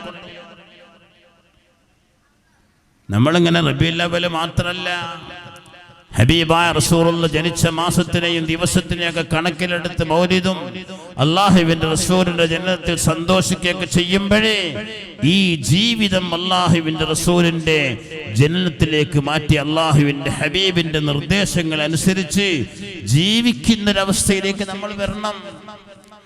എല്ലാറ്റിലും ഒരു വെള്ളം കുടിക്കുമ്പോൾ പോലും ഒരു അര ഗ്ലാസ് വെള്ളം എടുത്തിട്ട് കുടിക്കേണ്ടതുപോലെ കുടിച്ചാൽ നിന്റെ കഴിഞ്ഞു പോയ പാപങ്ങൾ പൊറുക്കപ്പെടുമെന്ന് ഹബീബ് റസൂലുള്ളാഹി. അര ഗ്ലാസ് വെള്ളം മതി. ബിസ്മില്ലാഹിർ റഹ്മാനിർ റഹീം വെള്ളം കൊണ്ട് കുടിച്ചൊരു 3 ഇറക്കായിട്ട് അൽഹംദുലില്ലാഹ് എന്തായി? നിന്റെ കഴിഞ്ഞു പോയ പാപങ്ങൾ പൊറുക്കപ്പെടാനുള്ള പ്രവർത്തനായത്. അതുപോലും ആ ഒരു ബിസ്മി ചെല്ലണം, നമ്മൾ മനസ്സറിഞ്ഞ് ചെല്ലണം. എന്നിട്ടും ഹബീബായ പറഞ്ഞു, ഇനി പകുതിയാകുമ്പോൾ ചെല്ലിയോ ഇല്ലേ എന്ന് സംശയം വരികയോ ചെല്ലിയിട്ടില്ല എന്ന് ഉറപ്പാവുകയോ ചെയ്താൽ ആ ഓർമ്മ വരുമ്പോൾ ബിസ്മില്ലാഹി അവ്വലഹു വ ആഖിറഹു എന്ന് ചെല്ലണം. പഠിപ്പിച്ചു. ആ പഠിപ്പിച്ച രീതിയിൽ ഈ റബീഉൽ അവ്വൽ വരുമ്പോൾ നമ്മൾ എന്തെങ്കിലും ഒരു മാറ്റം, ഇതുവരെ ചെയ്തതിനേക്കാൾ എന്തെങ്കിലും ഒരു സുന്നത്ത് അധികം ചെയ്യാൻ തീരുമാനിക്കുക. ഞാൻ 1ാമത്തെ വെള്ളിയാഴ്ച മാലികനാലിൽ പ്രസംഗിച്ചത് ഈ റബീഉൽ അവ്വൽ കഴിയുമ്പോഴേക്ക് 1,00,000 സ്വലാത്ത് എല്ലാവരും ചെല്ലണമെന്ന്. ഇന്നലെയൊക്കെ രണ്ട് വയസ്സന്മാരുടെ അടുത്ത് വന്ന് പറഞ്ഞു, ഉസ്താദേ പറഞ്ഞ സ്വലാത്ത് ചെല്ലിക്കഴിഞ്ഞു എന്ന് പറഞ്ഞു. 1,00,000 ചെല്ലിക്കഴിഞ്ഞ് 20 ദിവസമാകുമ്പോഴേക്ക്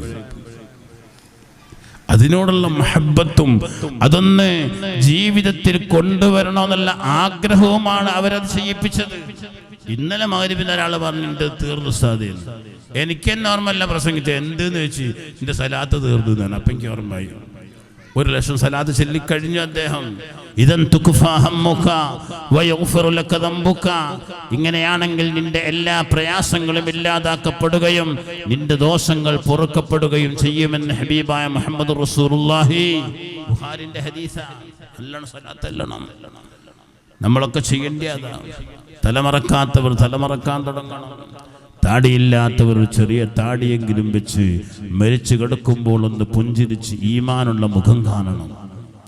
ആ മുഖവുമായിട്ട് ഹബീബായ നബി തങ്ങൾ ഹൗദുൽ കൗസറിന്റെ അടുക്കലേക്ക് പോവാനുള്ള സംവിധാനം ഉണ്ടാവണം. ആരെന്നോട് ദേഷ്യം പിടിക്കല്ല. ഞാൻ ഒരാൾ താടിയേക്കാൻ പറഞ്ഞു, അയാൾ 2 ദിവസം കഴിഞ്ഞ് വന്ന് വെച്ച് നോക്കി ഉസ്താദേ ഭയങ്കര ചൊറിച്ചിൽ.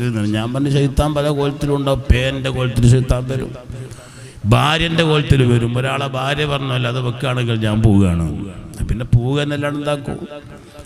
അള്ളാഹുവിൻ്റെ ഹബീബിന് ഇഷ്ടപ്പെട്ട ഒരു താടി വെക്കുമ്പോൾ ഭാര്യ പോവുകയാണെങ്കിൽ പിന്നെ പോവുകന്നെ. അവിടെയാ പറഞ്ഞത്, നിന്നേക്കാൾ, നിന്റെ ഭാര്യയേക്കാൾ, നിന്റെ സമ്പത്തിനേക്കാൾ, നിന്റെ കുടുംബത്തേക്കാൾ ഹബീബായ മുത്തനബി നിന്റെ മനസ്സിൽ സ്ഥലം പിടിച്ചാലേ ഈമാൻ പൂർണ്ണമാകൂ. ഹബീബ് റസൂലുള്ളാഹി.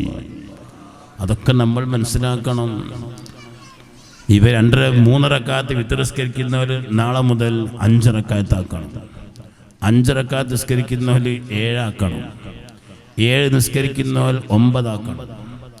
9 നിസ്കരിക്കുന്നവർ 11 ആക്കണം. എന്തെങ്കിലും മാറ്റം പറ്റി റസൂലുള്ളാഹിനോട് സ്നേഹം കാണിക്കുക. ളുഹാ നിസ്കാരം തീരെ നിസ്കരിക്കാത്തവർ നാളെ രാവിലെ മുതൽ 2 റക്അത്തെങ്കിലും നിസ്കരിച്ച് തുടങ്ങണം. അള്ളാഹു തൗഫീഖ് ചെയ്യട്ടെ. അവന് ഉറക്കം പറയും, അള്ളാഹു തൗഫീഖ് ചെയ്യട്ടെ. അത് മനസ്സറിഞ്ഞിട്ടൊന്ന് പറയും, അള്ളാഹു തൗഫീഖ് ചെയ്യട്ടെ. നിസ്കരിക്കാത്തവർ 2 റക്അത്തെങ്കിലും ളുഹ. ഇപ്പോൾ 6, 19, 20 ആകുമ്പോഴേക്ക് സൂര്യൻ ഉദിച്ചു കഴിഞ്ഞാൽ ഒരു 6:45 ആകുമ്പോഴേക്ക് ളുഹാന്റെ ടൈമായി.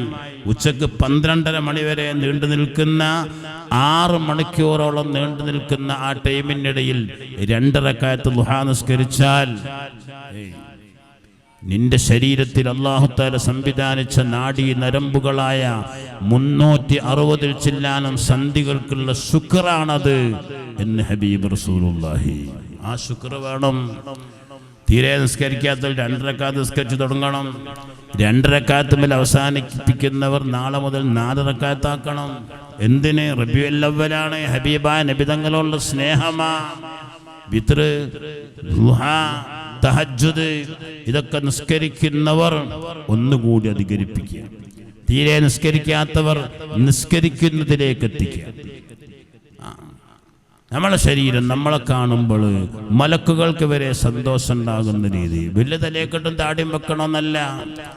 ഒരു തൊപ്പി ധരിച്ചാൽ തലമറക്കുന്ന ഹബീബായ മുത്തുനബിയുടെ സുന്നത്തെടുത്തവനാവും. അത് മൊല്യാരാവണമെന്നില്ല. ചെറിയൊരു താടി എല്ലാവർക്കും വേണം. അത് കാണുമ്പോഴാണ് ഇയാൾ ഈമാന്റെ മനുഷ്യനാണെന്ന് മനസ്സിലാകുക. അങ്ങനെ ഒരു തുണി കൊടുക്കുന്ന ഞെരിയാണിക്ക് താഴെയായി പോകുന്നുണ്ടോ എന്നുള്ളത് ശ്രദ്ധിക്കണം. ഒരു ചെരുപ്പിടുമ്പോൾ ആദ്യം വലത് കാലിലിടണം. വസ്ത്രം ധരിക്കും വലത് കൈയിടണം.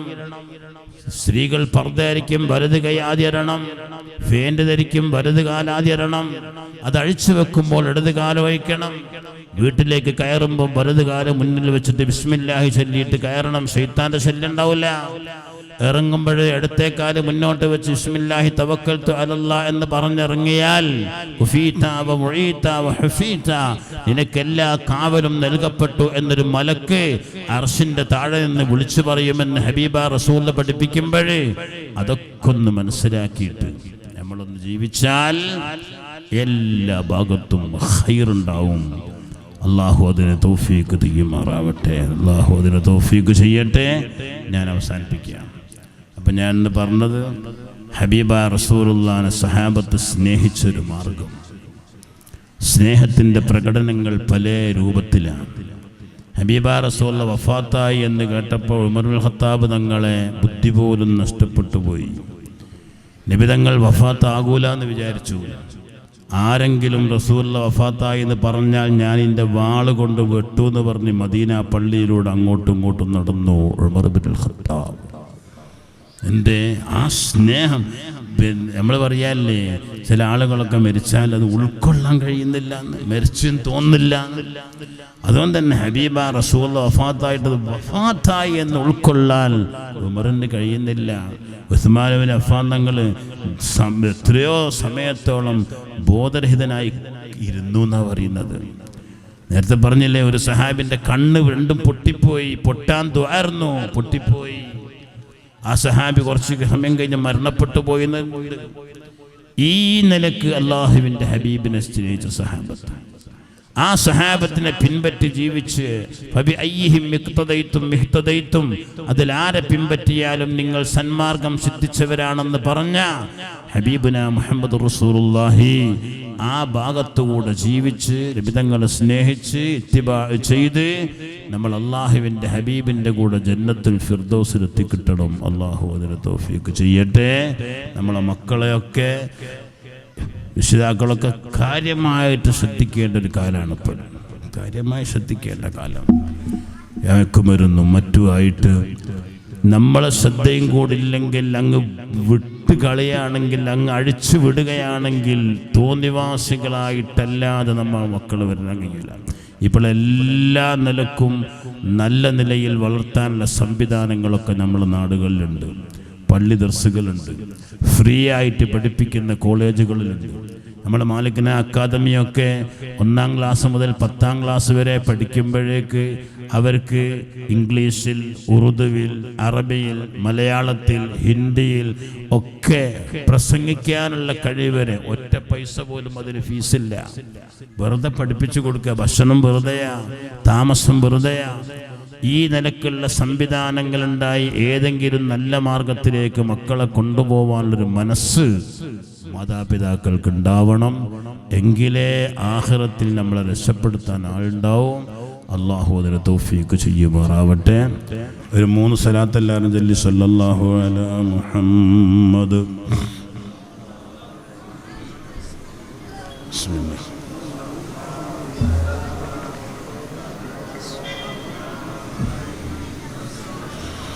اللهم صل على محمد. الحمد لله رب العالمين. اللهم صل وسلم وبارك على سيدنا محمد وعلى آله وصحبه سيدنا ومولانا محمد. റഹ്മാനായ റബ്ബേ, അല്ലാഹുവേ, പടച്ചോനെ, ഹബീബായ മുത്തുനബിയോടുള്ള സ്നേഹമാണ് ഞങ്ങൾ ഈ ഒത്തുചേരാനൊക്കെ കാരണം. അല്ലാഹുവേ, നിന്നോടും നിൻ്റെ ഹബീബിനോടുമുള്ള സ്നേഹം, ഞങ്ങളെ സമ്പത്ത്, ഞങ്ങളെ ശരീരം, ഞങ്ങളെ മക്കൾ, എന്തിനേറെ ദാഹിച്ച് വലയുന്നൊരു മനുഷ്യന് നല്ല പച്ചവെള്ളം കിട്ടുമ്പോഴുണ്ടാകുന്ന സന്തോഷവും സ്നേഹവും, അതിനേക്കാൾ സ്നേഹം നിന്നോടും നിൻ്റെ ഹബീബിനോടും ആവണം റബ്ബേ. അതിനുള്ള കൽബ് തരണേ അല്ലാഹ്. ഞങ്ങൾക്ക് സാലിഹീങ്ങളാക്കണേ റബ്ബേ. ദോഷികളാണ്, പാപികളാണ്, അറിഞ്ഞും അറിയാതെയും രഹസ്യം പരസ്യവുമായും അറിഞ്ഞും ചെറുതും വലുതുമായ നിരവധി തെറ്റുകൾ ചെയ്തവരാവാം. നീ ഹഫൂറാണ്, റഹീമാണ്, വദൂദാണ്. ഞങ്ങൾക്ക് നീ മാപ്പ് ചെയ്യണേ റബ്ബേ. ചെയ്തു പോയ തെറ്റുകൾ പൊറുക്കണേ അല്ലാഹ്. ചെയ്യുന്ന അമലുകൾ കബൂലാക്കണേ റബ്ബേ. ഞങ്ങൾക്ക് നീ തന്ന ആഫിയത്ത് മരണം വരെ സംരക്ഷിക്കണേ അല്ലാഹ്. ആഖിബത്ത് നന്നാക്കി തരണേ റബ്ബേ. അല്ലാഹുവേ, ഞങ്ങളുടെ കുടുംബത്തിലും സമ്പത്തിലും ജോലികളിലും വാക്കിലും പ്രവർത്തനങ്ങളിലുമൊക്കെ നീ ഖൈറും ബർക്കത്തും ഏറ്റിത്തരണേ അല്ലാഹ്. ഞങ്ങളുടെ വാക്കുകൾ, പ്രവർത്തനങ്ങൾ, അടക്കങ്ങൾ, അനക്കങ്ങൾ, കടത്തങ്ങൾ, ഇരുത്തങ്ങളൊക്കെ നിൻ്റെ തൃപ്തിയിലും പൊരുത്തത്തിലുമാക്കി തരണേ റബ്ബേ.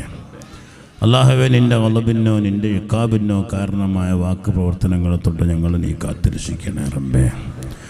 അല്ലാഹുവേ, പടച്ചോനെ, ചെയ്യുന്ന അമലുകളിൽ ഇഖ്ലാസ് തരണേ റബ്ബേ. തഖ്വയും ഈമാനും നാഫിയ ഇൽമും ഞങ്ങൾക്ക് ഏറ്റിത്തരണേ അല്ലാഹ്. റഹ്മാനായ റബ്ബേ, ഞങ്ങളിലുള്ള രോഗികളെ രോഗം നീ ശിഫയാക്കി തരണേ റബ്ബേ. ഈ ആമീൻ ചൊല്ലുന്ന കൂട്ടത്തിൽ തന്നെ പടച്ചോനെ, ഹാർട്ട് അറ്റാക്ക് വന്നവരുണ്ട്, കിഡ്നി ഫെയിലായിട്ട് ഡയാലിസൊക്കെ ചെയ്ത് ജീവിക്കുന്നവരുണ്ട്. അല്ലാഹുവേ, പുറം വേദനയും നടുവേദനയും കാൽമുട്ട് വേദനയും കൊണ്ട് നിൻ്റെ മുമ്പിലൊന്ന് നെറ്റിവെച്ച് സുജൂദ് ചെയ്യാൻ പോലും കഴിയാതെ പ്രയാസപ്പെടുന്നവരുണ്ട്. അല്ലാഹുവേ, മറ്റ് പല ഷുഗറും പ്രഷറും കൊളസ്ട്രോളും കൊണ്ട് ബുദ്ധിമുട്ടാകുന്നവരുണ്ട്. നീ ഷാഫിയാണ്, കാഫിയാണ്, മുആഫിയാണ്. ഞങ്ങളുടെ രോഗങ്ങൾക്ക് ശമനം നൽകണേ റബ്ബേ. ശിഫ തരണേ റബ്ബേ. അല്ലാഹുവേ, ഇബാദത്ത് മുടങ്ങിപ്പോകുന്ന, നിന്നെ മറന്നു പോകുന്ന, ഈമാൻ തെറ്റിപ്പോകുന്ന രോഗങ്ങളോ തുടുക്കങ്ങളോ ഹമ്മുകളോ ഞങ്ങൾക്കുണ്ടാവരുതേ റബ്ബേ. ഞങ്ങളുടെ കുടുംബത്തിൽ, ഞങ്ങളുടെ മാതാപിതാക്കളിൽ പലരും രോഗികളാണ്. ഉസ്താദുമാർ, ഞങ്ങളുടെ ഭാര്യമാർ, മക്കൾ, സഹോദരന്മാർ, സഹോദരിമാർ, ഞങ്ങളെ സ്നേഹിച്ചവർ, ഞങ്ങൾ സ്നേഹിക്കുന്നവർ, ഭക്ഷണം തന്നവർ, സഹായിച്ചവർ, അവരിലൊക്കെ ഉള്ള രോഗം ശിഫയാക്കണേ അല്ലാഹ്. ഹോസ്പിറ്റലുകളിൽ ICUവിലും വെന്റിലേറ്ററിലും കഴിയുന്ന രോഗികളുണ്ട്. ഒരു ഉസ്താദിന് വേണ്ടി ദുആ ചെയ്യാൻ ഏൽപ്പിച്ചത് എനിക്കറിയാം. ഒരു തങ്ങൾക്ക് വേണ്ടി ദുആ ചെയ്യാൻ ഏൽപ്പിച്ചത്. അല്ലാഹുവേ, അവസ്ഥാൻ്റെയും തങ്ങളെയൊക്കെ രോഗം ശിഫയാക്കി കൊടുക്കണേ റബ്ബേ. നമ്മളെ കാലിയാർ ഷായുടെ രോഗം ശിഫയാക്കണേ അല്ലാഹ്. മായിൻ ഉസ്താദിൻ്റെ രോഗം ശിഫയാക്കണേ റബ്ബേ. അല്ലാഹുവേ, ഹമീദ് ഉസ്താദിൻ്റെ രോഗം ശിഫയാക്കണേ റബ്ബേ. അല്ലാഹുവേ, അതുപോലെ ഞങ്ങളുമായി ബന്ധപ്പെട്ട് ദുആ കൊണ്ട് വസിയ്യത്ത് ചെയ്ത നിരവധി ആളുകളുണ്ട്. അല്ലാഹുവേ, അവരൊക്കെ രോഗങ്ങൾ ശിഫയാക്കി കൊടുക്കണേ റബ്ബേ. റഹ്മാനായ റബ്ബേ, കടമുള്ളവരുണ്ട്, വീടാനുള്ള ഹലാലായ മാർഗം എളുപ്പമാക്കണേ അല്ലാഹ്. വീടില്ലാത്തവർ, വീട് പണി തുടങ്ങിയവർ, നീ അവരെ സഹായിക്കണേ റബ്ബേ. അല്ലാഹുവേ, വിവാഹപ്രായമെത്തിയ പെൺകുട്ടികൾ സാലിഹീങ്ങളായ ഭർത്താക്കന്മാരിലേക്ക് ചേർക്കണേ അല്ലാഹ്. ചെറുപ്പക്കാരുണ്ട്, നല്ല ഇണകളെ കൊടുക്കണേ റബ്ബേ. വിവാഹം കഴിഞ്ഞ് വർഷങ്ങളായി മക്കളില്ലാത്തവർ പ്രയാസത്തിലാണ്, നീ അവർക്ക് സാലിഹീങ്ങളായ മക്കളെ കൊടുക്കണേ റബ്ബേ. ഞങ്ങൾക്ക് നീ തന്ന മക്കളെ സാലിഹീങ്ങളാക്കണേ റബ്ബേ. ഗർഭിണികളായ സഹോദരിമാരുണ്ട്, സുഖപ്രസവം നൽകണേ അല്ലാഹ്. വിദേശത്തുള്ള മക്കളും സഹോദരന്മാരും പഠിച്ചവനെ, അവർക്കൊക്കെ നീ ഖൈറും ബർക്കത്തും ഏറ്റിക്കൊടുക്കണേ റബ്ബേ. അവരുടെ ജോലികളിൽ, ബിസിനസ്സുകളിലൊക്കെ നീ ബർക്കത്ത് ചെയ്യണേ അല്ലാഹ്.